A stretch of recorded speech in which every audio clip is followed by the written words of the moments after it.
Morning എല്ലാ പ്രേക്ഷകർക്ക് morning വൈബ്സിലേക്ക് സ്വാഗതം. മോർണിംഗ് വൈബ്സ് ഈ ദിവസം എത്തുമ്പോൾ എല്ലാവരും രാവിലെ കാത്തിരിക്കുന്ന വാർത്തകളിൽ വളരെ പ്രധാനപ്പെട്ട ചിലത് കായിക രംഗത്തുള്ളതാണ്. ഏറ്റവും സന്തോഷകരം, ഈ കോപ്പ അമേരിക്കയിൽ ഇപ്പോൾ അർജന്റീന നേരിടുകയാണ് കാനഡയെ. ഒപ്പം യൂറോ കപ്പിൽ സ്പെയിൻ ഫൈനലിലേക്ക് മുന്നേറി. അത് ലോക ഫുട്ബോളിലെ ലോകകപ്പിലെ റണ്ണേഴ്സപ്പ് ആയിട്ടുള്ള ഫ്രാൻസിനെ തകർത്താണ് സ്പെയിൻ്റെ മുന്നേറ്റം എന്നുള്ളതാണ് ശ്രദ്ധേയം. എന്താണെങ്കിലും ആ രണ്ട് മത്സരങ്ങൾ ഇങ്ങനെ ആവേശകരമായിട്ട് ഇങ്ങനെ നടക്കുന്നു. അർജന്റീനയുടെ മത്സരം ഇപ്പോൾ പുരോഗമിക്കുകയാണ്. അർജന്റീന ലീഡ് ചെയ്യുന്നു എന്നുള്ളതാണ് ഫുട്ബോൾ ആരാധകർക്ക് സന്തോഷമുള്ള കാര്യം. എന്താണെങ്കിലും അർജന്റീന ലീഡ് ചെയ്യുന്നു, സ്പെയിൻ ഫൈനലിലെത്തി എന്നുള്ളത് ഏറ്റവും പ്രധാനപ്പെട്ട കാര്യം. അപ്പോൾ നമ്മൾ ആദ്യം ഈ സ്പെയിൻ്റെ ജയത്തെ പറ്റി നോക്കാമെന്ന് തോന്നുന്നു. ഫ്രാൻസിനെ 1-2 ഗോളുകൾക്ക് തോൽപ്പിച്ചാണ് സ്പെയിൻ യൂറോ കപ്പിൻ്റെ ഫൈനലിലേക്ക് മുന്നേറിയത്. ആദ്യം ഗോൾ സ്കോർ ചെയ്തത് കോലോ മുവാനിയാണ്. കോലോ മുവാനിയുടെ ഗോളിൽ ഫ്രാൻസ് മുന്നിലെത്തി. പക്ഷേ എന്നാൽ തൊട്ടു പിന്നാലെ ലാമിൻ യമാലും ഡാനി ഓൾമോയും ആ ലീഡ് അത് ഉയർത്തുകയായിരുന്നു, അല്ലെങ്കിൽ സ്പെയിനിന് വേണ്ടി വിജയം സ്വന്തമാക്കുകയായിരുന്നു. ആദ്യം ഗോൾ നേടിയ കോലോ മുവാനി 8-ാം മിനിറ്റിലാണ് ഈ ഫ്രാൻസിന് വേണ്ടി ഗോൾ സ്കോർ ചെയ്തത്. ലോക ചാമ്പ്യന്മാർ ലോക കപ്പിലെ 2ാം സ്ഥാനക്കാർ വീണ്ടും മറ്റൊരു ഫൈനലിലേക്ക് മുന്നേറുന്നു എന്ന് കരുതിയ ഘട്ടത്തിലാണ് യമാലും ഓൾമോയും ചേർന്ന് സ്പെയിനിന് വേണ്ടി, സ്പെയിൻ്റെ യുവനിരയ്ക്ക് വേണ്ടി ഗോളുകൾ സമ്മാനിച്ചത്. ലാമിൻ യമാൽ അങ്ങനെ മത്സരത്തിൽ ഗോൾ നേടിയതോടുകൂടി നിലവിൽ അദ്ദേഹത്തിന് 16 വയസ്സാണ് പ്രായം. 16 വയസ്സെന്ന് പറയുമ്പോൾ ഈ 13-ാം തീയതി 17 വയസ്സിലേക്ക് എത്തുമെങ്കിൽ പോലും നിലവിൽ 16 വയസ്സ് എന്നതാൽ യൂറോ കപ്പിൽ ഗോൾ സ്കോർ ചെയ്യുന്ന ഏറ്റവും പ്രായം കുറഞ്ഞ താരം എന്നുള്ള റെക്കോർഡ് അങ്ങനെ ഈ മത്സരത്തിൽ യമാലിന് സ്വന്തമായി. ഈ 15-ാം തീയതി നടക്കുന്ന, അല്ലെങ്കിൽ നാളെ ഇന്ന് രാത്രി നടക്കുന്ന ഇംഗ്ലണ്ട് നെതർലൻഡ്സ് മത്സരത്തിലെ വിജയികളെയാണ് സ്പെയിൻ നേരിടേണ്ടത്. ഫൈനലിൽ 5ാം തവണയാണ് സ്പെയിൻ യൂറോ കപ്പിൻ്റെ ഫൈനൽ കളിക്കാൻ പോകുന്നത്. അതാണ് ഏറ്റവും പ്രധാനപ്പെട്ട കാര്യം. ഈ 2024 യൂറോ കപ്പിൽ തോൽവി അറിഞ്ഞിട്ടില്ല സ്പെയിൻ എന്നുള്ളതാണ് ഏറ്റവും ശ്രദ്ധേയമായിട്ടുള്ള കാര്യം. ഇതുവരെ ഒരു മത്സരത്തിൽ പോലും തോൽവി അറിയാതെ സ്പെയിൻ അങ്ങനെ ഫൈനലിലേക്ക് എത്തിയിരിക്കുന്നു. 2012-ലാണ് യൂറോ കപ്പ് ജേതാക്കളായത് സ്പെയിൻ. അതിനുശേഷം ആദ്യമായിട്ടാണ് യൂറോ കപ്പിൻ്റെ ഫൈനലിൽ എത്തുന്നത് എന്നുള്ളതാണ് മറ്റൊരു പ്രധാനപ്പെട്ട കാര്യം. അങ്ങനെ ഡാനി ഓൾമോ 25-ാം മിനിറ്റിൽ, ലാമിൻ യമാൽ 21-ാം മിനിറ്റിൽ ഈ രണ്ടുപേരുമാണ് സ്കോർ ചെയ്തത്. ഫ്രാൻസിന് വലിയ പ്രതീക്ഷയായിരുന്നു കോലോ മുവാനിയുടെ ആദ്യ ഗോൾ. പക്ഷേ 2ാം പകുതി പൂർണ്ണമായും ഗോൾ രഹിതമായി നിന്നു എന്നുള്ളതാണ്. ഈ 3 ഗോളുകളും ആദ്യ പകുതിയിൽ തന്നെ നിൽക്കുകയും ചെയ്തു. അങ്ങനെ തുടർച്ചയായി 6 മത്സരങ്ങൾ ജയിക്കുന്ന, യൂറോ കപ്പിൽ 6 മത്സരങ്ങൾ ജയിക്കുന്ന ആദ്യ ടീം എന്ന ഖ്യാതിയോടുകൂടി സ്പെയിൻ ഇപ്പോൾ ഫൈനലിലേക്ക് എത്തിയിരിക്കുന്നു. പെദ്രിയും കർവഹാലും ഇല്ലാതെ ഇറങ്ങിയ സ്പെയിൻ അത് ഒരിക്കൽ പോലും ഫ്രാൻസിന് മുന്നിൽ അടിപതറിയില്ല എന്നുള്ളതാണ് ഏറ്റവും ശ്രദ്ധേയമായിട്ടുള്ള കാര്യം. അങ്ങനെ സ്പെയിൻ യൂറോ കപ്പിൻ്റെ ഫൈനലിലേക്ക് മുന്നേറുന്ന കാഴ്ചയാണ് നമ്മൾ ഇപ്പോൾ യൂറോ കപ്പ് വേദിയിൽ നിന്ന്, ജർമ്മനിയിൽ നിന്നും കാണുന്നത്. അതേസമയം അർജന്റീന കാനഡ മത്സരം പുരോഗമിക്കുകയാണ്. അർജന്റീനയും കാനഡയും കോപ്പ അമേരിക്കയുടെ സെമി ഫൈനലിലാണ് ഏറ്റുമുട്ടുന്നത്. അർജന്റീന കാനഡയ്ക്കെതിരെ 2 ഗോൾ ലീഡ് ചെയ്തു. 2ാം ഗോൾ സ്കോർ ചെയ്തത് ലയണൽ മെസ്സിയാണ്. ആദ്യ ഗോൾ സ്കോർ ചെയ്തത് ജൂലിയൻ അൽവാരസ്. 22-ാം മിനിറ്റിലായിരുന്നു ആദ്യ ഗോൾ. 22-ാം മിനിറ്റിലെ ഗോളിന് ശേഷം ലയണൽ മെസ്സി അർജന്റീനയ്ക്ക് ലീഡ് 2-ആക്കി ഉയർത്തുന്നു. നിലവിൽ 73-ാമത്തെ മിനിറ്റിൽ മത്സരം എത്തിയിരിക്കുകയാണ്. 73-ാമത്തെ മിനിറ്റിൽ മത്സരം എത്തി നിൽക്കുമ്പോൾ 2-0 ലീഡ് സ്വന്തമായിട്ടുണ്ട് അർജന്റീനയ്ക്ക് എന്നുള്ളതാണ് അർജന്റീന ഫുട്ബോൾ ആരാധകർക്ക് ആവേശം പകരുന്ന കാര്യം. അതായത് തുടർച്ചയായിട്ടുള്ള മറ്റൊരു കോപ്പ ഫൈനലിലേക്ക് അർജന്റീന പോകുന്നു. മറ്റൊരു വമ്പൻ ടൂർണമെന്റ് ഫൈനലിലേക്ക് അർജന്റീന എത്തുന്നു എന്നുള്ള സൂചന ഇപ്പോൾ ലഭിക്കുന്നു. 73-ാമത്തെ മിനിറ്റും പിന്നിട്ട് കഴിയുമ്പോൾ അർജന്റീന 2-0 ലീഡ് ചെയ്യുകയാണ് കാനഡയ്ക്കെതിരെ. ഈ നിമിഷം ജൂലിയൻ അൽവാരസ് 22-ാം മിനിറ്റിലും ലയണൽ മെസ്സി 51-ാം മിനിറ്റിലും അർജന്റീനയ്ക്ക് വേണ്ടി സ്കോർ ചെയ്തു. ഇനി മറ്റ് പ്രധാനപ്പെട്ട വാർത്തകളിലേക്ക് കൂടി പോകാം. പാർട്ടിയുടെ 4 മന്ത്രിമാരും സംഘടനാ ചുമതലകൾ ഒഴിയണമെന്ന് CPI കൗൺസിലിൽ ആവശ്യമുന്നയിച്ച് എതിർവിഭാഗം. മന്ത്രിമാരായിട്ടുള്ള കെ രാജൻ, GR അനിൽ, പി പ്രസാദ്, ചിഞ്ചുറാണി എന്നിവർ സംസ്ഥാന എക്സിക്യൂട്ടീവിൽ നിന്ന് ഒഴിയണമെന്നാണ് സംസ്ഥാന കൗൺസിലിൽ ആവശ്യമുയർന്നത്. സംഘടനാ ചുമതല വഹിച്ചാൽ മന്ത്രിമാർക്ക് ഭരണത്തിൽ ശ്രദ്ധിക്കാൻ പറ്റില്ല എന്നാണ് കാരണമായി ചൂണ്ടിക്കാട്ടുന്നത്. ഡാൻ കുര്യൻ അതിന്റെ വിവരങ്ങൾ നൽകും. ഡാൻ, എന്താണ് ഇത്തരത്തിലൊരു ആവശ്യം ഉയരാനുള്ള സാഹചര്യം? എന്തോ ഇന്നലെ തുടങ്ങിയിരിക്കുന്ന CPIയുടെ സംസ്ഥാന എക്സിക്യൂട്ടീവ് യോഗത്തിലാണ് ഇത്തരത്തിലൊരു വിമർശനം ഉയർന്നിരിക്കുന്നത്. മന്ത്രിമാരായ, അതായത് CPIയുടെ 4 മന്ത്രിമാരായ കെ രാജൻ, GR അനിൽ, പി പ്രസാദ്, ചിഞ്ചുറാണി തുടങ്ങിയവർ സംസ്ഥാന എക്സിക്യൂട്ടീവിൽ നിന്ന് ഒഴിയണമെന്നാണ് സംസ്ഥാന കൗൺസിലിൽ ആവശ്യം ഉയർന്നിരിക്കുന്നത്. ഇതിന് കാരണമായി ചൂണ്ടിക്കാണിക്കപ്പെടുന്നത് ഈ വകുപ്പുകളിൽ കൃത്യമായി ഭരണം നിർവഹിക്കാൻ മന്ത്രിമാർക്ക് കഴിയാതെ പോകുന്ന സാഹചര്യം ഉണ്ടാകുന്നു. അത് ഇവർ സംസ്ഥാന കൗൺസിൽ സംസ്ഥാന എക്സിക്യൂട്ടീവിൽ തുടരുന്ന ഒരു പശ്ചാത്തലത്തിലാണ്. മുൻപ് സുനിൽകുമാർ മന്ത്രിയായിരുന്ന സമയത്ത് അന്ന് പാർട്ടി സെക്രട്ടറി ആയിരുന്ന കാനം രാജേന്ദ്രൻ ഇതേ ആവശ്യം ഉന്നയിച്ചുകൊണ്ട് സുനിൽകുമാറിനെ സംസ്ഥാന സംസ്ഥാന എക്സിക്യൂട്ടീവിൽ നിന്ന് മാറ്റി നിർത്തിയിരുന്നു. സമാനമായ സാഹചര്യമാണ് ഇപ്പോഴുമുള്ളത്. അതുകൊണ്ട് തന്നെ ഈ സംസ്ഥാന കൗൺസിലിന്റെ പ്രധാനപ്പെട്ട ആവശ്യം ഇവരെ 4 പേരെയും സംസ്ഥാന എക്സിക്യൂട്ടീവിൽ നിന്ന് മാറ്റി ആ ചുമതലകൾ മറ്റ് 4 പേർക്ക് നൽകണമെന്നാണ്. എന്തായാലും CPIക്കുള്ളിൽ വളരുന്ന ഒരു വിഭാഗീയതയുടെ ഉദാഹരണമായി തന്നെയാണ് രാഷ്ട്രീയ കേന്ദ്രങ്ങൾ ഇപ്പോഴുണ്ടായിരിക്കുന്ന ഈ അഭിപ്രായ വ്യത്യാസങ്ങളെ ചൂണ്ടിക്കാണിക്കുന്നത്. സംസ്ഥാന കൗൺസിൽ യോഗം ഇന്നാണ് സമാപിക്കുന്നത്. സമാപിക്കുന്നതോട് അനുബന്ധിച്ച് ഇക്കാര്യത്തിൽ എന്ത് ധാരണ വേണം എന്ന കാര്യത്തിൽ ഇന്ന് വൈകുന്നേരത്തിന് മുമ്പ് കൃത്യമായ ഒരു തീരുമാനത്തിലേക്ക് സംസ്ഥാന കൗൺസിൽ എത്തിച്ചേരും എന്ന് തന്നെയാണ് ലഭ്യമാകുന്ന സൂചനകൾ. അതായത് ഈ ആവശ്യത്തെ ഏതെങ്കിലും തരത്തിൽ നടപ്പിലാക്കാനുള്ള സാധ്യത നമുക്ക് കണക്കാക്കാൻ കഴിയുമോ ഡാൻ? ഇവിടെ എടുത്തു പറയേണ്ട കാര്യം എന്തോ ഈ ഞാൻ നേരത്തെ സൂചിപ്പിച്ച പോലെ സുനിൽകുമാർ മന്ത്രിയായിരുന്ന സമയത്ത് അദ്ദേഹത്തെ സംസ്ഥാന എക്സിക്യൂട്ടീവിൽ നിന്ന് മാറ്റി നിർത്തണം, അല്ലെങ്കിൽ പുതിയ ആള് വരണം, അവിടേക്ക് 2 ചുമതലകളും ഒരുമിച്ച് വേണ്ട എന്ന നിലപാടെടുത്ത കാനം രാജേന്ദ്രന്റെ എതിർചേരി, അന്ന് കാനം രാജേന്ദ്രന്റെ എതിർചേരിയിൽ നിന്നവരാണ് ഇന്ന് സമാന ആവശ്യം ഉന്നയിച്ചുകൊണ്ട് രംഗത്തെത്തിയിരിക്കുന്നത് എന്നതാണ് ഏറ്റവും ശ്രദ്ധേയമായിട്ടുള്ള കാര്യം. അതുകൊണ്ട് സംസ്ഥാന കൗൺസിൽ ഏത് തരത്തിലായിരിക്കും ഇതിന് അന്തിമമായ ഒരു തീരുമാനം കൈക്കൊള്ളുക എന്നത് കൃത്യമായ ചർച്ചകൾക്ക് ശേഷം മാത്രമേ വ്യക്തമാകുകയുള്ളൂ. പക്ഷേ ഇങ്ങനെയൊരു അഭിപ്രായം പാർട്ടിക്കുള്ളിൽ സംസ്ഥാന കൗൺസിൽ യോഗത്തിൽ ശക്തമായി തന്നെ ഉയർന്നു വന്നതായാണ് ലഭ്യമാകുന്ന വിവരം. ഓക്കെ, എന്തായാലും CPIയിൽ നിർണായകമായിട്ടുള്ള ചില നീക്കങ്ങൾ നടക്കുന്നു. പാർട്ടിയുടെ 4 മന്ത്രിമാരും സംഘടനാ ചുമതല ഒഴിയണമെന്നുള്ളതാണ് CPI കൗൺസിലിൽ ഒരു വിഭാഗം ഉന്നയിച്ച ആവശ്യം. മന്ത്രിമാരായിട്ടുള്ള K രാജനും GR അനിലും P പ്രസാദും ചിഞ്ചുറാണിയും നമുക്കറിയാം, ഇവർ സംസ്ഥാന എക്സിക്യൂട്ടീവിൽ നിന്ന് പിന്മാറണം, ഒഴിയണം എന്നുള്ളതാണ് ആവശ്യം. അതിന് കാരണം പറയുന്നത് സംഘടനാ ചുമതല വഹിച്ചാൽ മന്ത്രിമാർക്ക് ഭരണത്തിൽ വേണ്ടതുപോലെ ശ്രദ്ധിക്കാൻ കഴിയില്ല എന്നുള്ളതാണ്. എന്താണ്, നമുക്ക് കാത്തിരിക്കാം. അത് ഈ കൂടുതൽ വിഭാഗീയതയിലേക്കുള്ള ഒരു ചുവടുപടിയാണോ എന്നുള്ള സംശയം തന്നെ നിലനിൽക്കുകയും ചെയ്യുന്നു. ഡാൻ തന്നെ മറ്റൊരു വാർത്തയുടെ വിവരങ്ങൾ കൂടി നൽകും. തിരുവനന്തപുരത്ത് നെയ്യാറ്റിൻകരയിൽ ഈ കോളറ സ്ഥിരീകരിച്ച ഭിന്നശേഷി ഹോസ്റ്റലിലെ അന്തേവാസികളായിട്ടുള്ള 4 പേരുടെ പരിശോധനാ ഫലം അത് ഇന്നറിയാം. ഇരാണിമുട്ടത്ത് ഐസൊലേഷൻ കേന്ദ്രം തുടങ്ങിയിട്ടുമുണ്ട്. കഴിഞ്ഞ ദിവസമാണ് 10 വയസ്സുകാരന് കോളറ സ്ഥിരീകരിച്ചത്. കോളറ സ്ഥിരീകരിച്ച പശ്ചാത്തലത്തിൽ ആരോഗ്യവകുപ്പ് ജാഗ്രതാ നിർദ്ദേശവും നൽകിയിട്ടുണ്ട്. ഡാൻ, ഈ വലിയ ജാഗ്രതയിലാണ് തലസ്ഥാനത്ത് ഈ കോളറ സ്ഥിരീകരിച്ച സാഹചര്യത്തിൽ. അപ്പോൾ പരിശോധനാ ഫലങ്ങൾ, അതിൻ്റെ സ്ഥിരീകരണമൊക്കെ ഇന്ന് വരുമെന്നാണ് അറിയാൻ കഴിയുന്നത്. എന്തൊക്കെ മുൻകരുതലുകൾ, എന്തൊക്കെ കാര്യങ്ങളാണ് ഇതേ തുടർന്ന് സ്വീകരിച്ചിട്ടുള്ളത് ആരോഗ്യവകുപ്പ്?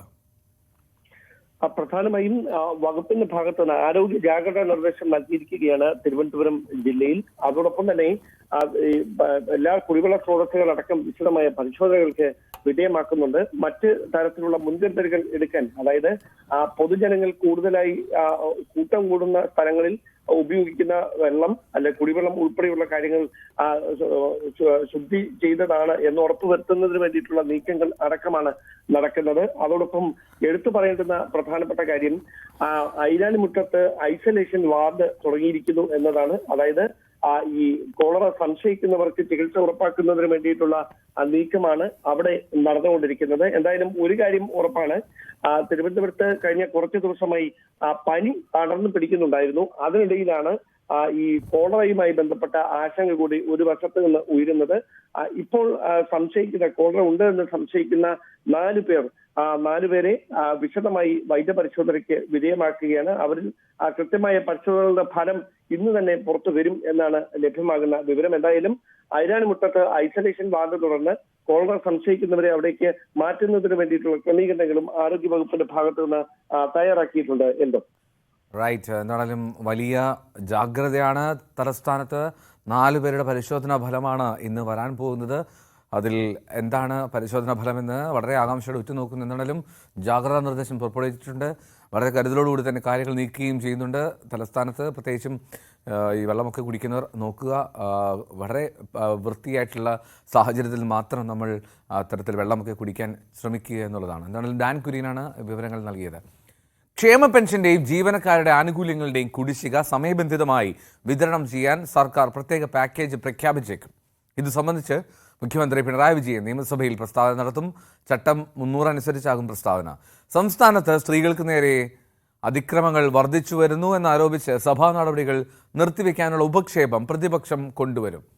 ഉപധനാഭ്യർത്ഥനകളും ധനകാര്യ ബില്ലും സഭ പരിഗണിക്കും എന്നുള്ളതാണ്.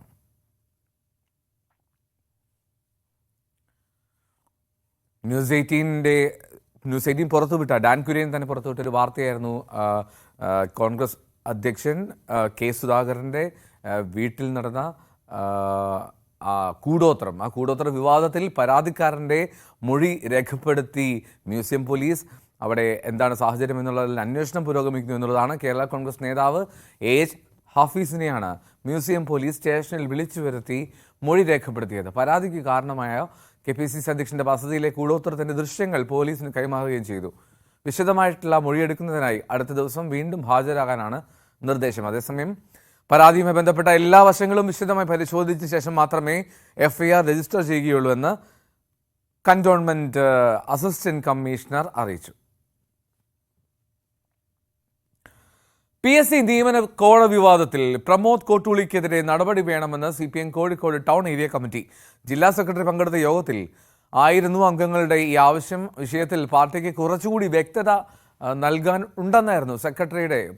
വരാനുണ്ടെന്നായിരുന്നു സെക്രട്ടറിയുടെ മറുപടി. വിഷയം വിശദമായി ചർച്ച ചെയ്യാനായിട്ട് മാറ്റിവെച്ചിരിക്കുകയാണ്. MS അനീഷ് കുമാർ ചേരുന്നു. ഇന്നലെ അനീഷ് ആവർത്തിച്ച് ചോദിക്കുന്നുണ്ടായിരുന്നു ജില്ലാ സെക്രട്ടറിയോട്. എന്നാൽ എല്ലാം അറിയില്ല എന്നിങ്ങനെ തറപ്പിച്ച് പറയുന്ന ഒരു ജില്ലാ സെക്രട്ടറിയാണ് കണ്ടത്.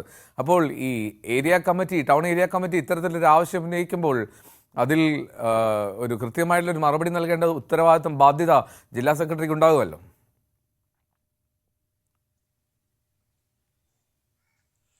തീർച്ചയായും. പക്ഷേ ഇന്നലെ ചേർന്ന യോഗം ഈ ലോക്സഭാ തെരഞ്ഞെടുപ്പുമായി ബന്ധപ്പെട്ടുള്ള റിപ്പോർട്ടിങ്ങിൻ്റെ കേന്ദ്രീകരിച്ചായിരുന്നു. എന്തായാലും അക്കാര്യത്തിൽ ഊന്നി തന്നെ ഇന്നലത്തെ അജണ്ടകൾ മുന്നോട്ട് പോകട്ടെ എന്നാണ് ജില്ലാ സെക്രട്ടറി പറയുകയും ചെയ്ത്. ഏരിയ കമ്മിറ്റി അംഗങ്ങൾ ചില ശരിയല്ലാത്ത പ്രവണതകൾ പ്രമോദ് കോട്ടൂളിയുടെ ഭാഗത്തു നിന്നും ഉണ്ടായി എന്ന വിമർശനം ഉന്നയിക്കുകയും പാർട്ടിയുടെ ശ്രദ്ധയിൽ ഇക്കാര്യം പെട്ടിട്ടുണ്ടെന്ന് ജില്ലാ സെക്രട്ടറി അറിയിക്കുകയും ചെയ്തു. പക്ഷേ ചർച്ച മറ്റൊരു വിഷയത്തിൽ ഊന്നിയാവണം, അല്ലെങ്കിൽ ഈ വിഷയം വിശദമായി ചർച്ച ചെയ്യണം എന്ന് പാർട്ടി പറഞ്ഞതുകൊണ്ട് തന്നെ തെരഞ്ഞെടുപ്പുമായി ബന്ധപ്പെട്ട തോൽവി തന്നെയാണ് പ്രധാനമായും ചർച്ച ചെയ്ത് ഈ വിഷയം പരിഗണിക്കാൻ, അല്ലെങ്കിൽ ഈ വിഷയം ചർച്ച ചെയ്യാൻ മറ്റൊരു യോഗം വിളിച്ചു ചേർക്കാമെന്നാണ് സെക്രട്ടറി അറിയിക്കുകയും യോഗം പിരിയുകയുമാണ് ഉണ്ടായത്. എന്തായാലും വളരെ വിശദമായ ചർച്ചകൾ പാർട്ടിക്കുള്ളിൽ ഈ വിഷയവുമായി ബന്ധപ്പെട്ട് നടക്കുമെന്ന സൂചനകൾ തന്നെയാണ് നമുക്ക് ലഭിക്കുന്നത്. കാരണം ഇന്നലെ രാവിലെ മാധ്യമങ്ങളോട് സംസാരിച്ചപ്പോൾ, ഒപ്പം നമ്മളോട് സംസാരിച്ചപ്പോഴൊക്കെ പൂർണ്ണമായും ഇത്തരമൊരു വിവാദത്തെക്കുറിച്ച് അറിയില്ല, അല്ലെങ്കിൽ ഇത്തരമൊരു പരാതി പാർട്ടിക്ക് ലഭിച്ചിട്ടില്ല എന്ന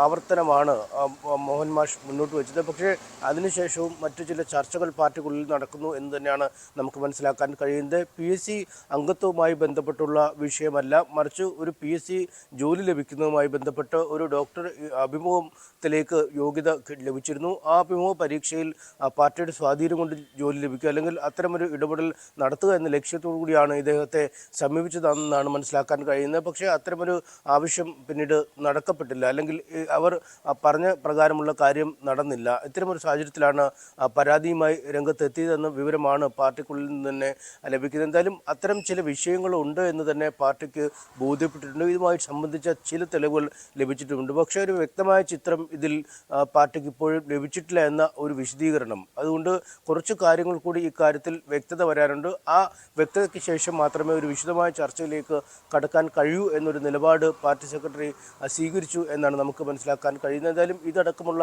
കാര്യങ്ങൾ വളരെ വിശദമായി തന്നെ പാർട്ടി പിന്നീട് പരിശോധിക്കും. ഒരുപക്ഷെ ഈ പ്രമോദ് കോട്ടൂളിക്കെതിരെ നടപടിക്കുള്ള സാധ്യതകളും നമുക്ക് ഈ ഘട്ടത്തിൽ തള്ളിക്കളയാൻ കഴിയില്ല. നിലവിൽ പക്ഷേ ഈ പരാതിക്കാരിയുമായി, അല്ലെങ്കിൽ പരാതിക്കാരുടെ കുടുംബവുമായി ഒരു ഒത്തുതീർപ്പായി കഴിഞ്ഞിരിക്കുന്നു എന്നാണ് മനസ്സിലാക്കാൻ കഴിയുന്നത്. അവർ നൽകിയ പണം മുഴുവനായി തന്നെ തിരിച്ചു കൊടുത്തിരിക്കുന്നു. ഒപ്പം ഇവർ ഒരിക്കലും പരാതി നൽകില്ല എന്നൊരു ഉറപ്പ് പാർട്ടിക്ക് ഇക്കാര്യത്തിൽ ലഭിച്ചിട്ടുണ്ടെന്ന് മനസ്സിലാക്കാൻ കഴിയുന്നു. കാരണം പാർട്ടിയുമായി ഏറെ ചേർന്ന് നിൽക്കുന്ന കുടുംബത്തിൽ നിന്നാണ് ഈ വിവാദം ഉണ്ടായിരിക്കുന്നത്. ഒപ്പം ഈ പരാതിയോ മറ്റോ നൽകുകയാണെങ്കിൽ ഒരുപക്ഷെ കേസുമായി ബന്ധപ്പെട്ട ആദ്യ പ്രതിയാവാൻ പോവുക പണം നൽകാൻ തുനിഞ്ഞവർ തന്നെയാവും. കാരണം ഒരു ഭരണഘടനാ സ്ഥാപനമാണ് PSC. PSCക്ക് പണം നൽകി സ്വാധീനിക്കാൻ കഴിയുക എന്നത് അങ്ങേയറ്റം വലിയ ഒരു പ്രവർത്തനമാണ്. അത് സർക്കാരിനും CPM-നും ഒക്കെ ചീത്തപ്പേരുണ്ടാക്കുന്ന ഒരു പ്രവൃത്തി കൂടിയാണ്. ഒപ്പം നിരവധി നിയമപരമായ നടപടിക്രമങ്ങൾ പിന്നാലെ എത്താൻ കേന്ദ്ര ഏജൻസികൾ പോലും അന്വേഷണം നടത്താൻ സാധ്യതയുള്ളൊരു വിഷയമായാണ് ഇതിനെ കാണുകയും ചെയ്യുന്നത്. അതുകൊണ്ട് അത്തരം ഒരു സാഹസത്തിലേക്ക് ഈ കുടുംബം കടക്കില്ല എന്ന് തന്നെയാണ് CPM ഇപ്പോൾ കണക്കാക്കുന്നത്. ഇന്നലെ യൂത്ത് കോൺഗ്രസ് ജില്ലാ സെക്രട്ടറി സിറ്റി പോലീസ് കമ്മീഷണർക്ക് ഇതുമായി ബന്ധപ്പെട്ടൊരു പരാതി നൽകിയിരുന്നു. ആ പരാതിയിൽ പരിശോധന ഉണ്ടായില്ല എന്നാണ് ഇന്നലെ അദ്ദേഹം പറയുന്നത്. രാവിലെ മുതൽ അദ്ദേഹം വലിയ തിരക്കുകളിലായിരുന്നു. ഉച്ചതിരിഞ്ഞും ഔദ്യോഗികമായി ഒരുപാട് തിരക്കുണ്ടായിരുന്നു. ഒരുപക്ഷെ ഇന്ന് ഇതിൽ ഒരു പരിശോധന ഉണ്ടാകുമെന്നാണ് പറയുന്നത്. കാരണം നിലവിൽ ചില മൊഴിയെടുക്കലുകൾ നടത്തി അന്വേഷണം നടത്തി എന്നൊക്കെയുള്ള വിവരങ്ങൾ പുറത്തു വന്നെങ്കിലും അത് പൂർണ്ണമായും പോലീസ് തള്ളുകയായിരുന്നു. കാരണം ഇപ്പോൾ അന്തരീക്ഷത്തിൽ ഈ വാർത്ത ഈ നിമിഷം വരെ നിൽക്കുമ്പോഴും ഈ പരാതിക്കാരി ആര് എന്നതിനെക്കുറിച്ചുള്ള ഒരു കൃത്യമായ വിവരങ്ങൾ പുറത്തു വരുന്നില്ല. ചില സൂചനകളുണ്ട്, ചില ആളുകളുമായി ബന്ധപ്പെട്ട കൃത്യമായ വിവരങ്ങളുണ്ട് എങ്കിൽ പോലും ആ കുടുംബമാണെന്ന് ഏവർക്കും അറിയാം. പക്ഷേ ആ പേരുകൾ കൃത്യമായി പുറത്തേക്ക് വരാത്തൊരു സാഹചര്യം.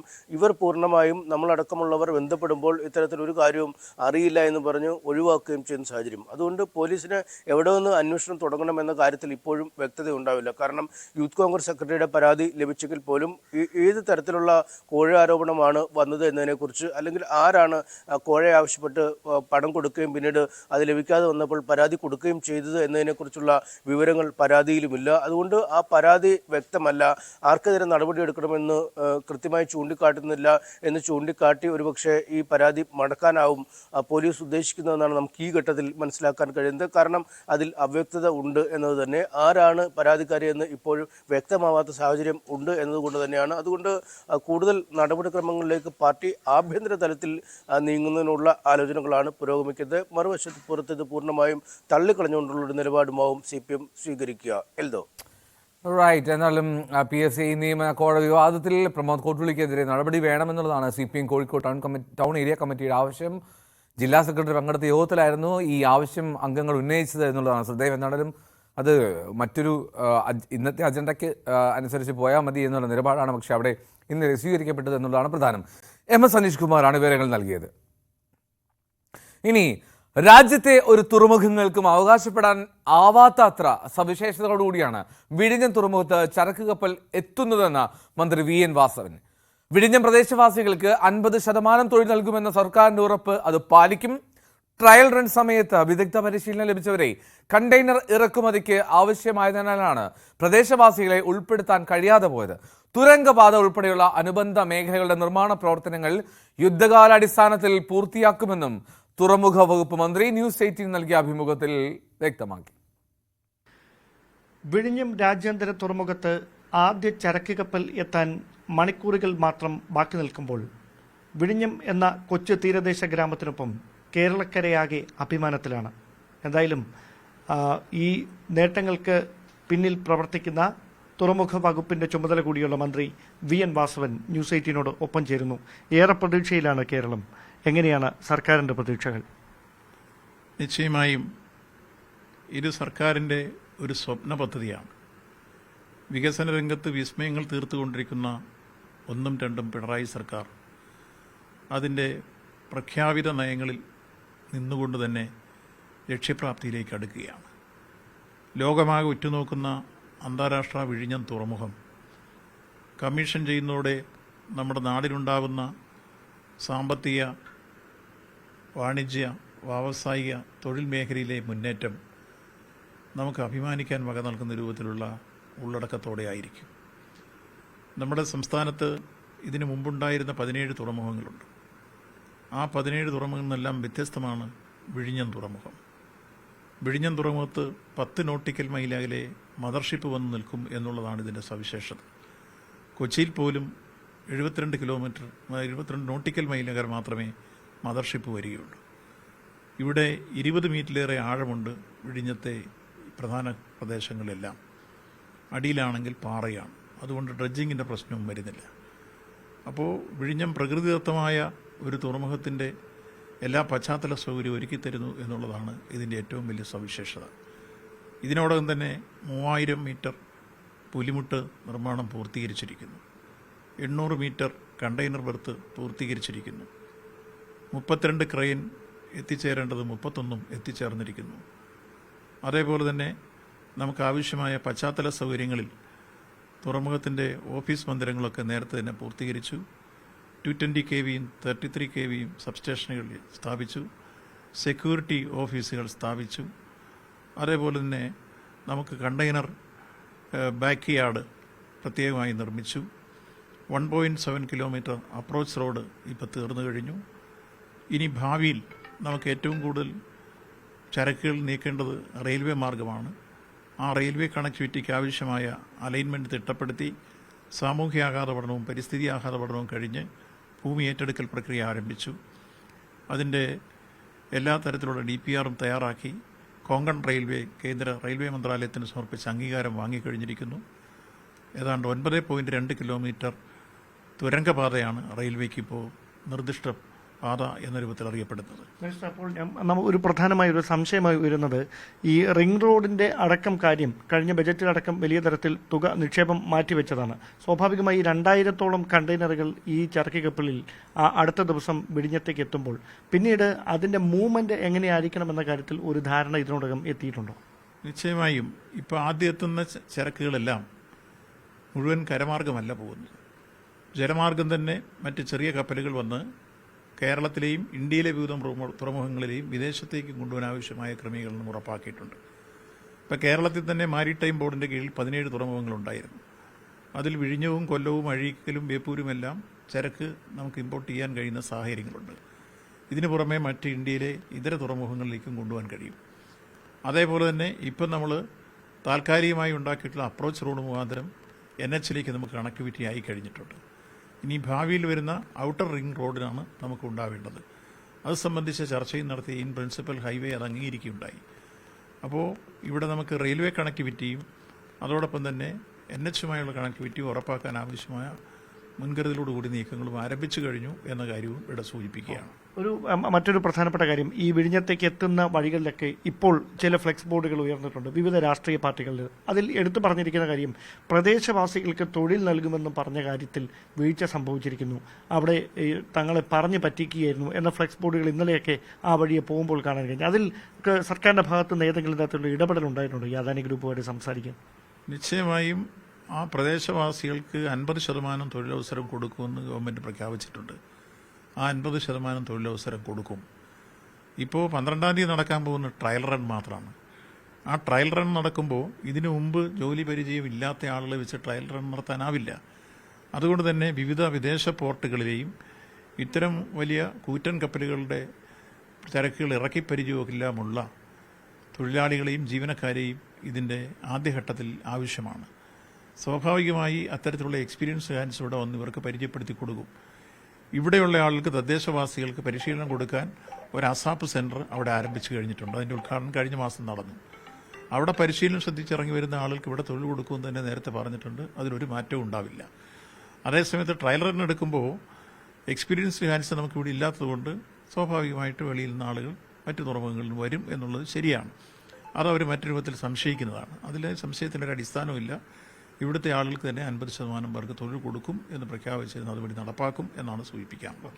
എന്തായാലും സാൻ ഫെർണാണ്ടോ വിഴിഞ്ഞം തീരത്ത് നങ്കൂരമിടുമ്പോൾ അത് കേരളത്തിനും രാജ്യത്തിനും മുഴുവൻ അഭിമാന നിമിഷമായി മാറുകയാണ്. സ്വാഭാവികമായി വിഴിഞ്ഞത്ത് നിന്ന് അടക്കം വ്യാവസായിക വാണിജ്യ വിനോദസഞ്ചാര മേഖലയിൽ വലിയൊരു നാന്ദി കുറിക്കലാകും കേരളത്തിന് എന്ന് തന്നെയാണ് സർക്കാരിൻ്റെ പ്രതീക്ഷ. ആ പ്രതീക്ഷകൾ എല്ലാം സഫലമാകട്ടെ എന്ന് ഞങ്ങളും ആശംസിക്കുകയാണ്. ക്യാമറമാൻ ബിബിൻ മുരളിക്കൊപ്പം Dan Kurian, news 18.